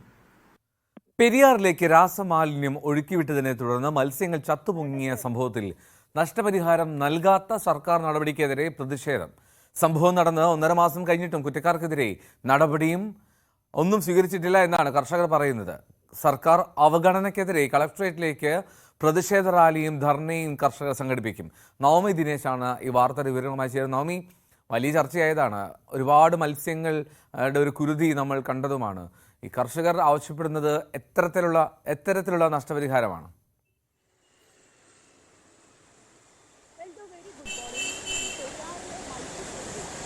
Eldho very good morning. ഈ പെരിയാറിലെ മത്സ്യക്കുരുതി അത് 1.5 മാസം കഴിഞ്ഞതേ ഉള്ളൂ. ഇപ്പോഴും ആ മത്സ്യങ്ങൾ ചത്തുപൊങ്ങിയ ദൃശ്യങ്ങൾ നമ്മുടെ മനസ്സിലൊക്കെ ഇപ്പോഴും ഉണ്ട്. വളരെ ദുഃഖകരമായിട്ടുള്ള ഒരു അവസ്ഥയായിരുന്നു. ഒപ്പം ഈ മത്സ്യത്തൊഴിലാളികൾ അനുഭവിക്കുന്ന വേദന, ഫിഷറീസ് വകുപ്പിന്റെ തന്നെ റിപ്പോർട്ടിൽ ഏകദേശം 5.5 കോടിയുടെ നഷ്ടം കർഷകർക്കുണ്ടായെന്ന് പറയുന്നുണ്ട്. അത് പൂട് കർഷകരായിക്കോട്ടെ, പെരിയാറിൽ മത്സ്യകൃഷി നടത്തുന്നവരായിക്കോട്ടെ, അങ്ങനെ നിരവധി കോടികളുടെ നഷ്ടം ഇവർക്കുണ്ടായി. ഇതിനൊക്കെ അപ്പുറത്തേക്ക് നമ്മുടെ ആവാസ വ്യവസ്ഥയിൽ തന്നെ വലിയ രീതിയിൽ ആഘാതം സൃഷ്ടിച്ചൊരു സംഭവം കൂടിയായിരുന്നു ഈ ഫാക്ടറിയിൽ നിന്നുള്ള രാസമാലിന്യങ്ങൾ പെരിയാറിലേക്ക് ഒഴുക്കിവിട്ടത് കൊണ്ട് സംഭവിച്ചത്. പക്ഷേ പിന്നീട് സർക്കാർ ഇതിൽ ഒരു പ്രഹസനം എന്ന രീതിയിൽ ഒരു അന്വേഷണവും പിന്നീട് അതിൻ്റെ റിപ്പോർട്ട് സമർപ്പിക്കലും ഒക്കെ ഉണ്ടായെങ്കിൽ പോലും കഴിഞ്ഞ ദിവസം നിയമസഭയിൽ മുഖ്യമന്ത്രി പറഞ്ഞത് ഈ ഫാക്ടറിയിൽ നിന്ന് വന്ന രാസമാലിന്യമാണെന്ന് ഇപ്പോഴും തെളിയിക്കാൻ കഴിഞ്ഞിട്ടില്ല. അത് ഓക്സിജന്റെ അളവ് കുറഞ്ഞതുകൊണ്ടാണ് മത്സ്യങ്ങൾ ചത്തൊടുങ്ങിയത്. എന്തായാലും കർഷകർക്ക് നഷ്ടപരിഹാരം നൽകും. അത് ഈ കാരണക്കാരായ ഫാക്ടറി അവരുണ്ടെങ്കിൽ അവരിൽ നിന്നും ഈടാക്കിയ തുകയായിരിക്കും കർഷകർക്ക് നൽകുക എന്നുള്ള കാര്യമാണ് മുഖ്യമന്ത്രി പറഞ്ഞത്. പക്ഷേ എന്നിട്ട് മുഖ്യമന്ത്രി തന്നെ പറയുന്നുണ്ട് ഫാക്ടറിയിൽ നിന്നുള്ള മാലിന്യമാണെന്ന് തെളിഞ്ഞിട്ടില്ല, പിന്നെ എങ്ങനെയാണ് ഇവരിൽ നിന്ന് നഷ്ടപരിഹാരം ഈടാക്കുക? അങ്ങനെ വിപരീതമായിട്ടുള്ള രീതിയിലുള്ള പല കാര്യങ്ങളാണ് സർക്കാർ ഇതിനോടകം തന്നെ പറയുന്നത്. പക്ഷെ ഇവിടെയെല്ലാം നീതി കിട്ടാതെ അല്ലെങ്കിൽ ഒരു അവഗണന നേരിടുന്നത് പാവം മത്സ്യകർഷകർ തന്നെയാണ്. കഴിഞ്ഞ ദിവസമൊക്കെ നമ്മൾ അവരോട് സംസാരിച്ചിരുന്നു. വലിയ ദുഃഖത്തിലാണ് അവർ. നമ്മളോട് പറയുന്ന സാഹചര്യമുണ്ടായി, എന്തായാലും ഞങ്ങൾക്ക് ഈ നഷ്ടപരിഹാരം കിട്ടില്ല എന്ന് തന്നെ ഞങ്ങൾക്ക് ഉറപ്പുണ്ട്. കാരണം സർക്കാരിൽ നിന്നും അത്രയേറെ അവഗണനയാണ്. ഒരാശ്വാസ വാക്കുപോലും പറയാൻ തങ്ങളെ തേടി ആരും വന്നിട്ടില്ല. എന്തായാലും ഈ ഒരു അനീതിക്കെതിരെ വലിയ പ്രതിഷേധവുമായി മുന്നോട്ട് പോകാനാണ് കർഷകർ തീരുമാനിച്ചിരിക്കുന്നത്. അതിന്റെ ഭാഗമായി ഇന്ന് രാവിലെ 9:30 വരാപ്പുഴ പഞ്ചായത്തിൽ നിന്നും ബൈക്ക് റാലിയായി മത്സ്യ കർഷകർ ജില്ലാ കളക്ടറേറ്റിലേക്ക് പോകും. അവിടെ കളക്ടറേറ്റ് ഉപരോധിച്ച് വലിയൊരു രീതിയിലുള്ളൊരു മാർച്ച് സംഘടിപ്പിക്കാനാണ് ഇവർ തീരുമാനിച്ചിരിക്കുന്നത്. ഈ കാരണക്കാരായവർക്കെതിരെ നടപടി സ്വീകരിക്കണം, തങ്ങളുടെ നഷ്ടപരിഹാരം എത്രയും വേഗം തരണം എന്നീ ആവശ്യങ്ങൾ ഉന്നയിച്ചുകൊണ്ടാണ്. മറ്റൊരു കാര്യം, ഇനിയും തങ്ങൾ ഇനി കൃഷിക്ക് ഇറങ്ങണമെങ്കിൽ ഇവിടെ ഇത്തരത്തിലൊരു പ്രവൃത്തി ഉണ്ടാകില്ല എന്നുള്ളൊരു ഉറപ്പ് സർക്കാരിന്റെ ഭാഗത്തു നിന്നും ഉണ്ടാകണം എന്നീ ആവശ്യങ്ങൾ ഉന്നയിച്ചുകൊണ്ടാണ് ഇവരൊരു പ്രതിഷേധം സംഘടിപ്പിക്കാൻ തീരുമാനിച്ചിരിക്കുന്നത്. എന്തായാലും മത്സ്യകർഷകരുടെ അവസ്ഥ വളരെ ദയനീയമാണ്. കോടികളുടെ നഷ്ടമുണ്ടായി. വിളവെടുപ്പിന് തന്നെ അവർക്ക് ഈ മുടക്കിയ മുതൽ പോലും കിട്ടാത്ത രീതിയിലേക്കുള്ള വലിയ നഷ്ടങ്ങളുണ്ടായി. ചത്ത മത്സ്യങ്ങളെയൊക്കെ പിന്നീട് പുഴയിലേക്ക് തന്നെ തള്ളി ഒഴുക്കി വിടേണ്ട ഒരു സാഹചര്യമുണ്ടായി. ഇനി തങ്ങൾ എന്ത് വിശ്വസിച്ച് മത്സ്യകൃഷി നടത്തും എന്നുള്ളൊരു ചോദ്യം കൂടിയാണ് ഇവർ ഉന്നയിക്കുന്നത്. എന്തായാലും ഇന്ന് 10 മണിയോടുകൂടി തന്നെ കളക്ടറേറ്റ് ഉപരോധിക്കാൻ തന്നെയാണ് ഇവരുടെ തീരുമാനം. എൽദോ റൈറ്റ്. എന്തായാലും വലിയ പ്രതിഷേധമാണ് അവിടെ സാധ്യത ഉണ്ടാകുന്നത്. നഷ്ടപരിഹാരം ആവശ്യപ്പെട്ടുകൊണ്ടാണ് ഇപ്പോൾ ആ പ്രതിഷേധത്തിന് ഇന്ന് കളക്ടറേറ്റിൽ മാർച്ചിനൊക്കെ അവർ ശ്രമിക്കുന്നത് എന്നുള്ള ഏറ്റവും പ്രധാനപ്പെട്ട കാര്യം. എന്താണെങ്കിലും റാലി ഉൾപ്പെടെ സംഘടിപ്പിക്കാൻ അവർ പരിപാടിയിടുന്നു കർഷകർ. മറ്റൊരു പ്രധാനപ്പെട്ട കാര്യം, ഇപ്പോൾ ഏറ്റവും ഒടുവിൽ വന്ന വിവരമനുസരിച്ച് അർജന്റീന കോപ്പ അമേരിക്കയുടെ ഫൈനലിലേക്ക് എത്തി. തുടർച്ചയായ 2ാമത്തെ കോപ്പ അമേരിക്ക ഫൈനലിലേക്ക് അർജന്റീന എത്തിയിരിക്കുന്നു എന്നുള്ള സന്തോഷകരമായിട്ടുള്ള കാര്യം. അർജന്റീന ആരാധകർക്ക് ആവേശം കൊള്ളാം. കാരണം കാനഡ ദുർബലരാണെങ്കിൽ പോലും സെമി ഫൈനലിലെത്തിയ സംഘമാണല്ലോ. അപ്പോൾ കാനഡയെ 2-0 തോൽപ്പിച്ച് അർജന്റീന എത്തി. ജൂലിയൻ അൽവാരസ് ആദ്യം ഗോൾ സ്കോർ ചെയ്തു. പിന്നീട് ലയണൽ മെസ്സി 51ാം മിനിറ്റിൽ അർജന്റീനയുടെ ലീഡ് ഉയർത്തുകയും ചെയ്തു. അങ്ങനെ ആ 2 ഗോളിന്റെ കരുത്തിൽ അർജന്റീന ഇപ്പോൾ ഫൈനലിലേക്ക് മുന്നേറി എന്നുള്ള വാർത്തയാണ് ഏറ്റവും ഒടുവിൽ അവിടെ കോപ്പ അമേരിക്കയിൽ നിന്നും വന്നത്. അതിനെപ്പറ്റി നമുക്ക് വിശദമായി നോക്കാം പിന്നീട്. ഇനി നമ്മൾ എറണാകുളത്ത് മലയാറ്റൂരിൽ കിണറ്റിൽ വീണ കുട്ടിയാനെ രക്ഷപ്പെടുത്തി അമ്മയാന. സ്വകാര്യ വ്യക്തിയുടെ കിണറ്റിൽ വീണ കുട്ടിയാനെ അമ്മയാന വലിച്ചു കയറ്റുകയായിരുന്നു.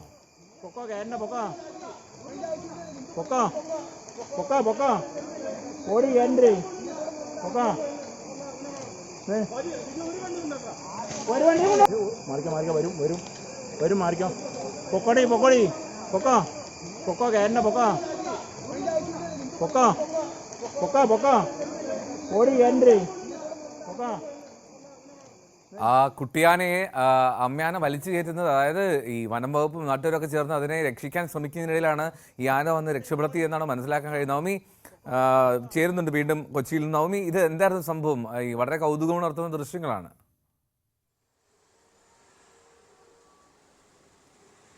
തീർച്ചയായും എൽദോ, അത് കാണുമ്പോൾ ഒരു സന്തോഷമാണ്. മറ്റൊന്നുമല്ല, ഇന്നലെ രാത്രിയാണ് ഈ കുട്ടിയാന കിണറ്റിൽ വീണത്. ഈ ശബ്ദം കേട്ട ആളുകളൊക്കെ ഓടിക്കൂടിയപ്പോൾ തന്നെ മനസ്സിലായി കുട്ടിയാന കിണറ്റിൽ വീണു എന്ന്. പിന്നീട് പുലർച്ചെ അവർ വനപാലകരെയും മറ്റ് നാട്ടുകാരെല്ലാവരും ഒത്തുകൂടി ഈ കുട്ടിയാനയെ രക്ഷിക്കാൻ ശ്രമം നടത്തിയെങ്കിൽ പോലും ഈ തള്ളയാനയും ഒപ്പം തന്നെ മറ്റ് ആനക്കൂട്ടങ്ങളും അവിടെ തമ്പടിച്ചിരിക്കുന്നതിനാൽ ഒരു രക്ഷാപ്രവർത്തനം നടത്താൻ കഴിഞ്ഞിരുന്നില്ല. എങ്ങനെയും ഈ കാട്ടാനക്കൂട്ടത്തെ തുരത്തി അമ്മയാനയും അവിടെ നിന്ന് മാറ്റിയതിനു ശേഷം ഈ കുട്ടിയാനെ രക്ഷിക്കാമെന്നുള്ളൊരു രീതിയിലായിരുന്നു നാട്ടുകാർ കണക്ക് കൂട്ടിയിരുന്നത്. ഇല്ലിത്തോട്ടിൽ സാജുവിന്റെ വീട്ടിലെ കിണറ്റിലാണ് ഈ കുട്ടിയാന വീണത്. പക്ഷേ മണിക്കൂറുകൾക്കൊടുവിൽ തന്നെ ഈ അമ്മയാന കുട്ടിയാനയെ വലിച്ച് കരയ്ക്ക് കയറ്റിയിരിക്കുകയാണ്. എന്തായാലും വലിയ ആഴമില്ലാത്ത കിണറായതുകൊണ്ടാണ് ഇത്ര പെട്ടെന്ന് അമ്മയാനയ്ക്ക് ഈ കുട്ടിയാനയെ രക്ഷിക്കാൻ കഴിഞ്ഞത്. അത് വലിയൊരു ആശ്വാസമാണ്, സന്തോഷം നൽകുന്ന ഒരു വാർത്തയാണ്. ഇല്ലെങ്കിൽ വളരെ പരിശ്രമിച്ച് ഈ നാട്ടുകാരെല്ലാവരും കൂടി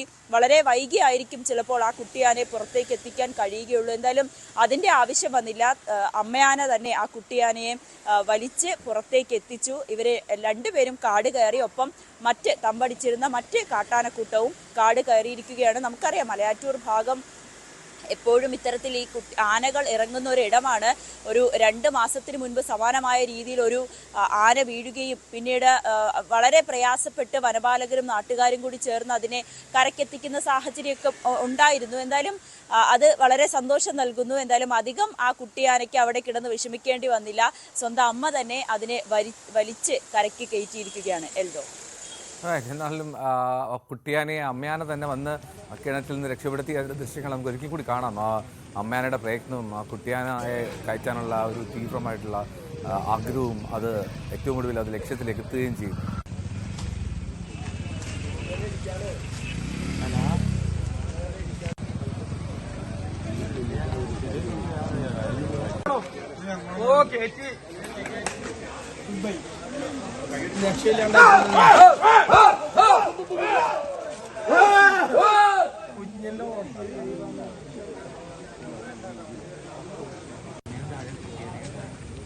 മലയാറ്റൂരിലാണ് അത്തരത്തിൽ ആ കുട്ടിയാനെ രക്ഷപ്പെടുത്തിയ അമ്മയാനയുടെ ഒരു അതിഗംഭീരമായിട്ടുള്ള ഒരു മാതൃത്വത്തിൻ്റെ ദൃശ്യം. കിണറ്റിൽ വീണ കുട്ടിയാനയെ മെല്ലെ മെല്ലെ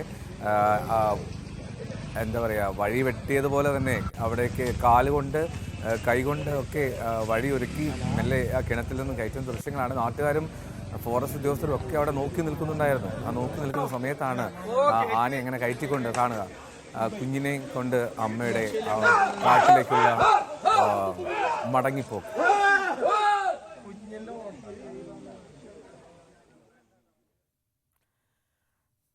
ഇനി ഇന്നലെ ന്യൂസ് 18 വാർത്ത നൽകിയ ഒരു കാര്യമാണ്. അതായത് നമ്മുടെ ഈ തിരുവനന്തപുരം കഴക്കൂട്ടത്ത് അവിടെ ഈ പുല്ലുകാട് ഗുരുതരമായിട്ടുള്ള വെള്ളത്തിൻ്റെ പ്രതിസന്ധിയായിരുന്നു.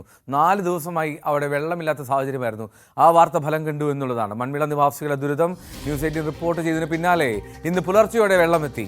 റോഡ് ഉപരോധിച്ച് നാട്ടുകാർ നടത്തിയ പ്രതിഷേധം വാർത്തയായതോടെ ഇന്നലെ അർദ്ധരാത്രിയോടുകൂടി ടാങ്കറിൽ ആദ്യം വെള്ളം എത്തിക്കുകയായിരുന്നു. പിന്നീട് പൈപ്പുകൾ രാവിലെ തന്നെ വെള്ളം എത്തിക്കുമെന്ന് MLA അടക്കം ഉറപ്പു നൽകുകയും ചെയ്തിരുന്നു.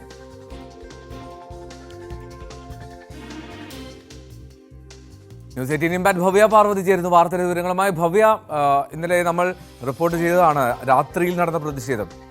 സ്ത്രീകൾ ഉൾപ്പെടെ കുട്ടികൾ ഉൾപ്പെടെ അവിടെ പാത്രവുമായി നിരന്നു നിന്ന് പൂർണ്ണമായും റോഡിൽ ഗതാഗതം തടസ്സപ്പെടുത്തിയുള്ള ഒരു വലിയ പ്രതിഷേധമായിരുന്നു. കാരണം അത് നിവൃത്തിയുടെ കൊണ്ടാണ്. അവർക്ക് 4 ദിവസമായി വെള്ളമില്ലാത്ത സാഹചര്യമായിരുന്നു. അപ്പോൾ ഏറ്റവും ഒടുവിൽ ഈ പ്രതിഷേധം ഫലം കണ്ടു എന്നല്ലേ? ഇന്ന് രാവിലെ തന്നെ ഈ പൈപ്പുകളിൽ വെള്ളം എത്തിയെന്നാണോ? തീർച്ചയായും എൽദോ സൂചിപ്പിച്ചതുപോലെ തന്നെയാണ്. 4 ദിവസമായി വെള്ളമില്ലാതെ വലയുകയായിരുന്നു തിരുവനന്തപുരത്തെ കഴക്കൂട്ടം മൺവിള നിവാസികൾ. ഇന്ന് പുലർച്ചെ 5 മണിയോടുകൂടി ഈ പ്രദേശത്ത് വെള്ളം എത്തിയിരിക്കുന്നു. അതിൽ ന്യൂസ് 18 വഹിച്ച പങ്ക് വളരെ നിർണായകമാണ്. ഏറ്റവും എടുത്തു പറയേണ്ട കാര്യം അതാണ്. ഇന്നലെ രാത്രി റോഡ് ഉപരോധിച്ചുകൊണ്ട് നാട്ടുകാർ പ്രതിഷേധം നടത്തിയത് ന്യൂസ് 18 റിപ്പോർട്ട് ചെയ്തിരുന്നു.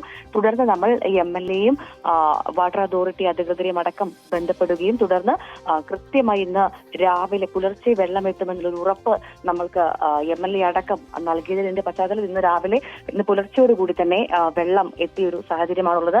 ടാങ്കറിൽ പോലും വെള്ളം എത്താതെ കഴിഞ്ഞ 4 ദിവസമായി വലയുകയായിരുന്നു ഈ ഒരു മൺവിള നിവാസികൾ ഒരു പ്രദേശമാകെ വെള്ളം കിട്ടാതെ വലഞ്ഞു എന്ന് തന്നെ പറയാം. ടാങ്കറിൽ പോലും വെള്ളം എത്താത്തൊരു സാഹചര്യമായിരുന്നു. പക്ഷെ ഇന്നലെ നമ്മളിത് വാർത്ത ചെയ്യുകയും നാട്ടുകാർ പ്രതിഷേധം നടത്തുകയും ചെയ്തതിനെ തുടർന്ന് ഇന്നലെ രാത്രി കൃത്യം 11:30 ടാങ്കർ എത്തുകയും ടാങ്കറിൽ നിന്ന് പ്രദേശവാസികൾക്ക് കൃത്യമായി വെള്ളം നൽകുകയും ചെയ്തിരുന്നു. ഇന്ന് രാവിലെയാണ് പൈപ്പുകളിൽ, ഇന്ന് പുലർച്ചെ 5 മണിയോടുകൂടി തന്നെ പൈപ്പുകളിൽ വെള്ളം എത്തുകയും ചെയ്തിരുന്നു. കൃത്യമായി ജനകീയ വിഷയങ്ങളിൽ ഇടപെടുന്ന ന്യൂസ് 18 ഈ വിഷയത്തിലും ഇടപെടുകയും നാട്ടുകാർക്ക് ഇതോടുകൂടി വെള്ളം ലഭിക്കുകയും ചെയ്തിരുന്നു. നമ്മൾ ഇന്നലെ കണ്ടതാണ്. സ്ത്രീകളും കുട്ടികളും അടക്കം ഉള്ള ആളുകളാണ് പ്രതിഷേധത്തിന് ഇറങ്ങിയത്. ആ പ്രദേശത്തെ കുട്ടികൾ 2 ദിവസമായി സ്കൂളിൽ പോലും പോകുന്നുണ്ടായിരുന്നില്ല. ഭക്ഷണം പാകം ചെയ്യാൻ പോലും വെള്ളമില്ലാത്തൊരു സാഹചര്യമായിരുന്നു. ഏറ്റവും കൂടുതൽ പൈപ്പ് വെള്ളത്തെ ആശ്രയിച്ച് ജീവിക്കുന്ന ആളുകളാണ് ഈ മൺവിള നിവാസികൾ എന്ന് പറയുന്നത്. അപ്പോൾ 4 ദിവസമായി വെള്ളമില്ലാത്തൊരു സാഹചര്യം, അത് വളരെ കഷ്ടത നിറഞ്ഞൊരു സാഹചര്യമായിരുന്നു. എന്തായാലും ഇന്ന് പുലർച്ചയോടുകൂടി അവിടെ വെള്ളം എത്തിയിരിക്കുകയാണ്. എൽദോ, ഭവ്യ, ഒരു കാര്യം കൂടി, അപ്പോൾ ഈ പ്രതിഷേധം വരാൻ വേണ്ടി കാത്തിരിക്കുകയായിരുന്നു അധികൃതർ? കാരണം ഈ പ്രതിഷേധത്തിന് ശേഷം അവിടെ ഒരു നടപടിക്രമം ഉണ്ടായിട്ടില്ല, പ്രത്യേകിച്ച് പണിയൊന്നും നടന്നിട്ടില്ല. അപ്പോൾ ആ പൈപ്പ് ലൈനിൽ വെള്ളം വിടാത്തത് ബോധപൂർവമാണെന്ന് തോന്നിപ്പിക്കുന്നു. കാരണം നേരെ പുലർച്ചെ രാത്രി പ്രതിഷേധം നടക്കുന്നു, രാവിലെ വെള്ളം എത്തുന്നു. അതെന്താണ് സാഹചര്യം? തീർച്ചയായും എന്തോ അങ്ങനെ തന്നെയാണ്.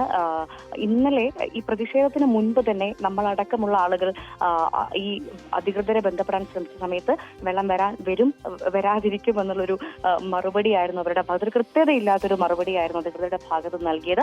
ശ്രീകാര്യത്ത് പണി നടക്കുന്നുണ്ട്, അറ്റകുറ്റപ്പണികൾ നടക്കുന്നു, അതുകൊണ്ടാണ് വെള്ളം എത്താത്തത്. അതുകൊണ്ട് ഒരു പക്ഷേ 2 ദിവസം കൂടി നീണ്ടേക്കാം എന്നൊക്കെയുള്ള ഒരു മുട്ടാപ്പോക്ക് ന്യായമായിരുന്നു അധികൃതരുടെ ഭാഗത്തു നിന്നുണ്ടായത്. ഇതിനെ തുടർന്നാണ് ഏകദേശം ഒരു 6:30 വൈകുന്നേരം ഒരു 6:30 പ്രദേശവാസികൾ സംഘടിക്കുകയും സ്ത്രീകളും കുട്ടികളും അടക്കമുള്ള ആളുകൾ കുടവുമേന്തി പ്രതിഷേധിക്കുന്ന ഒരു സാഹചര്യത്തിലേക്ക് എത്തിയത്. അതിനെ തുടർന്ന് വീണ്ടും നമ്മൾ ന്യൂസ് 18 ഈ വാർത്ത പുറത്തുവിടുകയും ഒപ്പം അധികൃതരെ ബന്ധപ്പെടുകയും ചെയ്തു. ഇത് പ്രതിഷേധത്തിലെത്തിയതോടുകൂടി, വാർത്തയായതോടുകൂടിയാണ് അധികൃതർ കണ്ണു തുറന്നതെന്ന് വേണമെങ്കിൽ പറയാം. അപ്പോൾ ഈ അറ്റകുറ്റപ്പണികളൊക്കെ മാറ്റിവെച്ചൊരു പക്ഷേ വെള്ളം എത്തിയതാണോ എന്ന് പോലും സംശയിക്കേണ്ട സാഹചര്യമാണ്. എന്തായാലും രാവിലെ ഇന്ന് പുലർച്ചെ കൃത്യമായി 5 മണിയോടുകൂടി വെള്ളം എത്തുകയും ഇന്നലെ രാത്രി തന്നെ 11:30 ടാങ്കർ എത്തുകയും ചെയ്തു. അതിന് ടാങ്കർ എത്തി വീടുകളിൽ വെള്ളം എത്തി എന്ന് ഉറപ്പായതിനു ശേഷമാണ് പ്രദേശവാസികൾ സമരം തൽക്കാലത്തേക്ക് ഉപേക്ഷിച്ചത്. ഏകദേശം 11:30 ഇന്നലെ സമരം ഉപേക്ഷിച്ചത്. അതുവരെ ആ ഭാഗത്തുകൂടി ഒരു വാഹനം പോലും കടത്തിവിടാതെ തങ്ങളുടെ ആവശ്യങ്ങൾ നിറവേറ്റാതെ സമരം അവസാനിപ്പിക്കില്ല എന്നുള്ള ഉറച്ച നിലപാടിലായിരുന്നു പ്രദേശവാസികളിൽ. റൈറ്റ്, ഭവ്യാണ് വിവരങ്ങൾ നൽകി. എന്നാലും പുല്ലുകാട് മൺവിള വാസികളുടെ ആ ഒരു വളരെ യാതന, അത് ദിവസങ്ങളിൽ നീണ്ടതാണ്. 4 ദിവസത്തോളം അവിടെ വെള്ളമില്ലാത്തൊരു സാഹചര്യം. അപ്പോൾ അതിനൊക്കെ ഒരു പരിഹാരമായി എന്നുള്ളതാണ്. താൽക്കാലിക പരിഹാരമാകരുത്, അത് സ്ഥായിയായി തന്നെ നിൽക്കും എന്ന് നമുക്ക് പ്രതീക്ഷ വെക്കാം. തൃശൂർ മുളങ്കുന്നത്തുകാവ് കോഴിക്കുന്നിൽ 2 വീലർ സ്പെയർ പാർട്സ് ഗോഡൌണിലുണ്ടായ തീപിടുത്തത്തിൽ ഒരാൾക്ക് ദാരുണാന്ത്യം. പാലക്കാട് സ്വദേശി നിബിനാണ് മരിച്ചത്. ഗോഡൌണിൽ വെൽഡിംഗ് ജോലികൾ നടക്കുന്നതിനിടെ ഇന്നലെ രാത്രിയാണ് ഉണ്ടായത്. 4 മണിക്കൂർ നീണ്ട ശ്രമത്തിനൊടുവിലാണ് തീയണച്ചത്.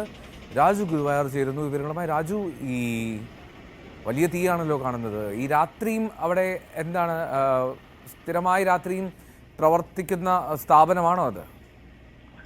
തീർച്ചയായും എന്തോ, തൃശൂർ മുളങ്ങത്തുകാവിൽ ഇരുചക്ര വാഹനങ്ങളുടെ സ്പെയർ പാർട്സ് ഗോഡൌണിന് തീപിടിച്ചാണ് ഒരു യുവാവ് ദാരുണമായ മരിച്ച സംഭവം ഉണ്ടാകുന്നത്.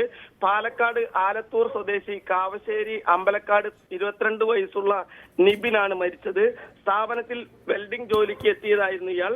തീപിടുത്തമുണ്ടായപ്പോൾ നിബിൻ ഉൾപ്പെടെ 4 പേർ വെള്ളം എടുക്കാനായി ബാത്റൂമിൽ കയറിയിരുന്നു. ഇതിനിടയിൽ തീ പടർന്നു പിടിച്ചു. 3 പേർ ഓടി രക്ഷപ്പെട്ടു. നിബിനെ രക്ഷപ്പെടാനായില്ല. അതാണ് ദാരുണമായി നിബിൻ മരിക്കാനിടയായത്. ഇന്നലെ വൈകിട്ട് 7 മണിയോടെയാണ് തീപിടുത്തമുണ്ടായത്. 4 മണിക്കൂർ കൊണ്ടാണ് തീ അണയ്ക്കാൻ കഴിഞ്ഞത്. കോടികളുടെ നഷ്ടമാണ് ഇതുമൂലം ഉണ്ടായത് എന്ന് ഉടമകൾ പറയുന്നു. 160ഓളം പേരാണ് ഈ സ്ഥാപനത്തിൽ ജോലി ചെയ്യുന്നത്. വെൽഡിംഗ് തൊഴിലാളികൾ വൈകുന്നേരം ഇവിടെ ജോലി ചെയ്തിരുന്നു. അതിൽ നിന്നുണ്ടായ ഷോർട്ട് സർക്യൂട്ട് ആയിരിക്കാം തീപിടുത്തത്തിന് കാരണമായത് എന്നാണ് അഗ്നിരക്ഷാ ഉദ്യോഗസ്ഥർ ഇപ്പോൾ പറയുന്നത്. 10,000 ചതുരശ്ര അടി വരുന്നതാണ് ഗോഡൌൺ. ഈ സ്ഥാപനത്തിൽ തീപിടുത്തം തടയാനോ തീ അണയ്ക്കാനോ ഉള്ള സുരക്ഷാ സംവിധാനം ഒന്നും ഇല്ലായിരുന്നു എന്നും അഗ്നിരക്ഷാ ഉദ്യോഗസ്ഥർ ഇപ്പോൾ പറയുന്നുണ്ട്. 100 മീറ്ററോളം ഇടുങ്ങിയ വഴിയാണ് ഇവിടേക്കുള്ളത് എന്നും ഇത് രക്ഷാപ്രവർത്തനത്തെ വൈകിപ്പിച്ചു എന്നും ഉദ്യോഗസ്ഥർ പറഞ്ഞു. ആദ്യം എത്തിയ ഫയർഫോഴ്സ് വാഹനം പോലും ഇവിടേക്ക് എത്താൻ കഴിഞ്ഞില്ല. 10 വർഷമായി ഈ സ്ഥാപനം ഇവിടെ പ്രവർത്തിച്ചു വരികയാണ്. എങ്കിലും ഇപ്പോൾ തീ അണച്ചിട്ടുണ്ട്. അതോടൊപ്പം തന്നെ ഈ ദാരുണമായ ഈ സംഭവം തൃശ്ശൂരിൽ ഒരു വർഷം മുൻപും നടന്നിരുന്നു. അന്ന് ആളുകൾ ആരും മരിച്ചില്ല എങ്കിലും ഇത്തരം ദാരുണമായ തീപിടുത്തങ്ങൾ ഉണ്ടാകുന്ന ഒരു സ്ഥിതി ഈ തൃശ്ശൂർ ഭാഗങ്ങളിലുണ്ട്. റൈറ്റ്. എന്നാലും ഒരു സ്പെയർ പാർട്സ് ഗോഡൌൺ ഉണ്ടായ തീപിടുത്തമാണ് ഒരു യുവാവിൻ്റെ ദാരുണാന്ത്യത്തിലേക്ക് നയിച്ചത്. രാത്രിയിൽ അവിടെ വെൽഡിംഗ് നടന്നിരുന്നു. ആ വെൽഡിംഗ് നടക്കുന്നതിനിടെയാണ് തീപിടുത്തം ഉണ്ടായെന്ന് മനസ്സിലാക്കുന്നത്. പാലക്കാട് സ്വദേശി നിബിനാണ് ഇത്തരത്തിൽ ദാരുണാന്ത്യം. 4 മണിക്കൂറോളം നീണ്ടു ആ തീ അണയ്ക്കാനുള്ള ശ്രമത്തിന്. രാജു ഗുരുവായൂർ. കൂടുതൽ വാർത്തകളിലേക്ക് മടങ്ങിയെത്താം ഒരു ഇടവേളയ്ക്ക് ശേഷം.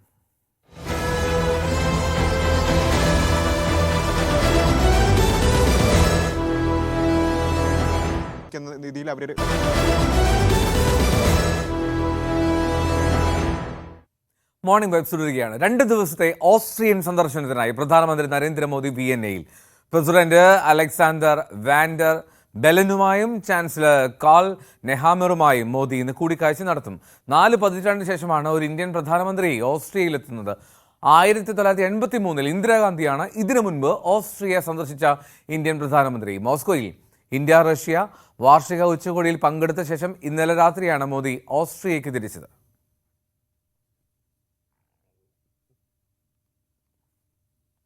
കോഴിക്കോട് സ്വദേശിയായിട്ടുള്ള യുവ സംരംഭകന് 4.8 കോടി രൂപ നഷ്ടമായ ഓഹരി ട്രേഡ് ആപ്പ് തട്ടിപ്പുകൾക്ക് പിന്നിൽ വിപുലമായ ആസൂത്രണമെന്ന് പോലീസ്. വൻ ലാഭം പ്രതീക്ഷിച്ച് പണം നിക്ഷേപിക്കുന്നവർക്ക് എല്ലാം നഷ്ടമാവുന്ന അവസ്ഥയാകും ഉണ്ടാവുകയെന്നും പോലീസ് മുന്നറിയിപ്പ് നൽകുന്നു. ഓഹരി വ്യാപാര രംഗത്ത് ജനങ്ങളുടെ വിശ്വാസമാർജിച്ച ട്രേഡിംഗ് ആപ്പുകളുടെ തനിപ്പകർപ്പാവും വ്യാജ ആപ്പുകളിലും. വിദഗ്ധർക്ക് പോലും കണ്ടുപിടിക്കാനാവാത്ത ചെറിയ മാറ്റങ്ങൾ. നിക്ഷേപിക്കുന്ന തുകയ്ക്ക് വൻ ലാഭശതമാനമാണ് വ്യാജ ആപ്പിൽ കാണിക്കുക. ആദ്യം ചെറുതുകകൾ ബാങ്ക് അക്കൗണ്ടിലേക്ക് പിൻവലിക്കാനുമാകും. ഇതിന് പിന്നാലെയാണ് വൻ തുക നിക്ഷേപിക്കാൻ പ്രേരിപ്പിച്ചുകൊണ്ടുള്ള തട്ടിപ്പ്. ആപ്പിൽ വലിയ തുക നിക്ഷേപിച്ചതിൽ വലിയ ലാഭം കാണിച്ചു. പിൻവലിക്കാൻ ശ്രമിച്ചപ്പോൾ കൂടുതൽ തുക ലാഭത്തിലായാൽ മാത്രമേ സാധിക്കൂവെന്ന് അറിയിക്കുകയും വീണ്ടും നിക്ഷേപം നടത്താൻ നിർദ്ദേശിക്കുകയും ചെയ്തു. അങ്ങനെ ചെയ്തപ്പോൾ നികുതിയായി വലിയ തുക അടയ്ക്കാൻ നിർദ്ദേശിച്ചു. കൂടാതെ ആപ്ലിക്കേഷന്റെ വിശ്വാസ്യത വർദ്ധിപ്പിക്കാനുള്ള സന്ദേശം വാട്സ്ആപ്പ് വഴി നൽകുകയും ചെയ്തു. ഇതോടെ സംശയം തോന്നി 1930 എന്ന ടോൾ ഫ്രീ നമ്പർ വഴി പരാതി രജിസ്റ്റർ ചെയ്തപ്പോഴാണ് തട്ടിപ്പ് മനസ്സിലായത്. പിന്നെ ഈ വേവ് സൈറ്റ് സിമിലർ ആയിട്ട് വേവ് സൈറ്റ് ആണ് ആൾക്കാർ ഇങ്ങനെ വിശ്വസിച്ച് പോകും. എങ്ങനെയാണോ പൈസ കൊടുത്തത് പിന്നാണോ മനസ്സിലായത് ഇത് എല്ലാ പൈസ IPO അലോട്ടായ ശേഷം പൈസ കിട്ടില്ല. അത് പിന്നാണോ മനസ്സിലായത് ഫ്രോഡാണോ. നമ്മുടെ ഈ IPO സാധാരണ ഒരു കാര്യം മാത്രമേ ഈ ഷെയർ ട്രേഡിങ്ങിലെ മറ്റേ ആൾക്കാർക്ക് നമ്മുടെ ഒരു ഓത്തറൈസ്ഡ് ആൾക്കാർ വേണമെങ്കിൽ നമ്മുടെ സെബിയിൽ നമ്മുടെ NSEയിലെ സെബിയിൽ അവിടെ വെബ്സൈറ്റിൽ പോയിട്ട് തന്നെ ചെക്ക് ചെയ്യണം. ചെക്ക് ചെയ്ത ശേഷം ഉറപ്പുപെടുത്തിയ ശേഷം മാത്രം നമ്മുടെ ഒരു ഹാർഡ് ഏൺ മണി കൊടുക്കണം. കോഴിക്കോട് സ്വദേശിയുടെ പണം 24 അക്കൗണ്ടുകളിലേക്കാണ് പോയതെന്ന് കണ്ടെത്തി. ഈ അക്കൗണ്ടുകൾ കേന്ദ്രീകരിച്ച് സൈബർ പോലീസ് അന്വേഷണം തുടരുകയാണ്. തട്ടിപ്പിന് പിന്നിൽ രാജ്യാന്തര സംഘമുണ്ടോയെന്നും സംശയമുണ്ട്. ന്യൂസ് 18 കോഴിക്കോട്. ഗോഡ്സെ അനുകൂല പരാമർശത്തിലൂടെ വിവാദത്തിലായ കോഴിക്കോട് NIT അധ്യാപിക ഷൈജ ആണ്ടവൻ വീണ്ടും വിവാദത്തിലേക്ക്. പൂർവ്വ വിദ്യാർത്ഥിയുടെ പ്രകോപന ഇമെയിൽ ഫോർവേഡ് ചെയ്താണ് ഷൈജ പുലിവാൽ പിടിച്ചിരിക്കുന്നത്. ഷൈജയ്ക്കെതിരെ പോലീസിൽ പരാതിയും നൽകിയിട്ടുണ്ട്. പൂർവ്വ വിദ്യാർത്ഥികളിൽ ഒരാൾ അയച്ചതെന്ന പേരിൽ ഷൈജ ആണ്ടവൻ വിദ്യാർത്ഥികൾ, അധ്യാപകർ, രജിസ്ട്രാർ തുടങ്ങിയവർക്ക് അയച്ച ഫോർവേഡ് ഇമെയിൽ സന്ദേശമാണ് വിവാദത്തിന് കാരണം. സ്വന്തം അമ്മയുടെ പ്രായമുള്ള സ്ത്രീയെ സമൂഹമാധ്യമത്തിൽ തെറി വിളിക്കുന്നത് നോക്കി നിന്ന NITയിലെ വിദ്യാർത്ഥികളുടെ കൈയും കാലും വെട്ടി പട്ടിക്കിട്ടുകൊടുക്കണം എന്നതായിരുന്നു സന്ദേശം. അജിൻ എന്ന പൂർവ്വ വിദ്യാർത്ഥിയുടേതാണ് സന്ദേശം.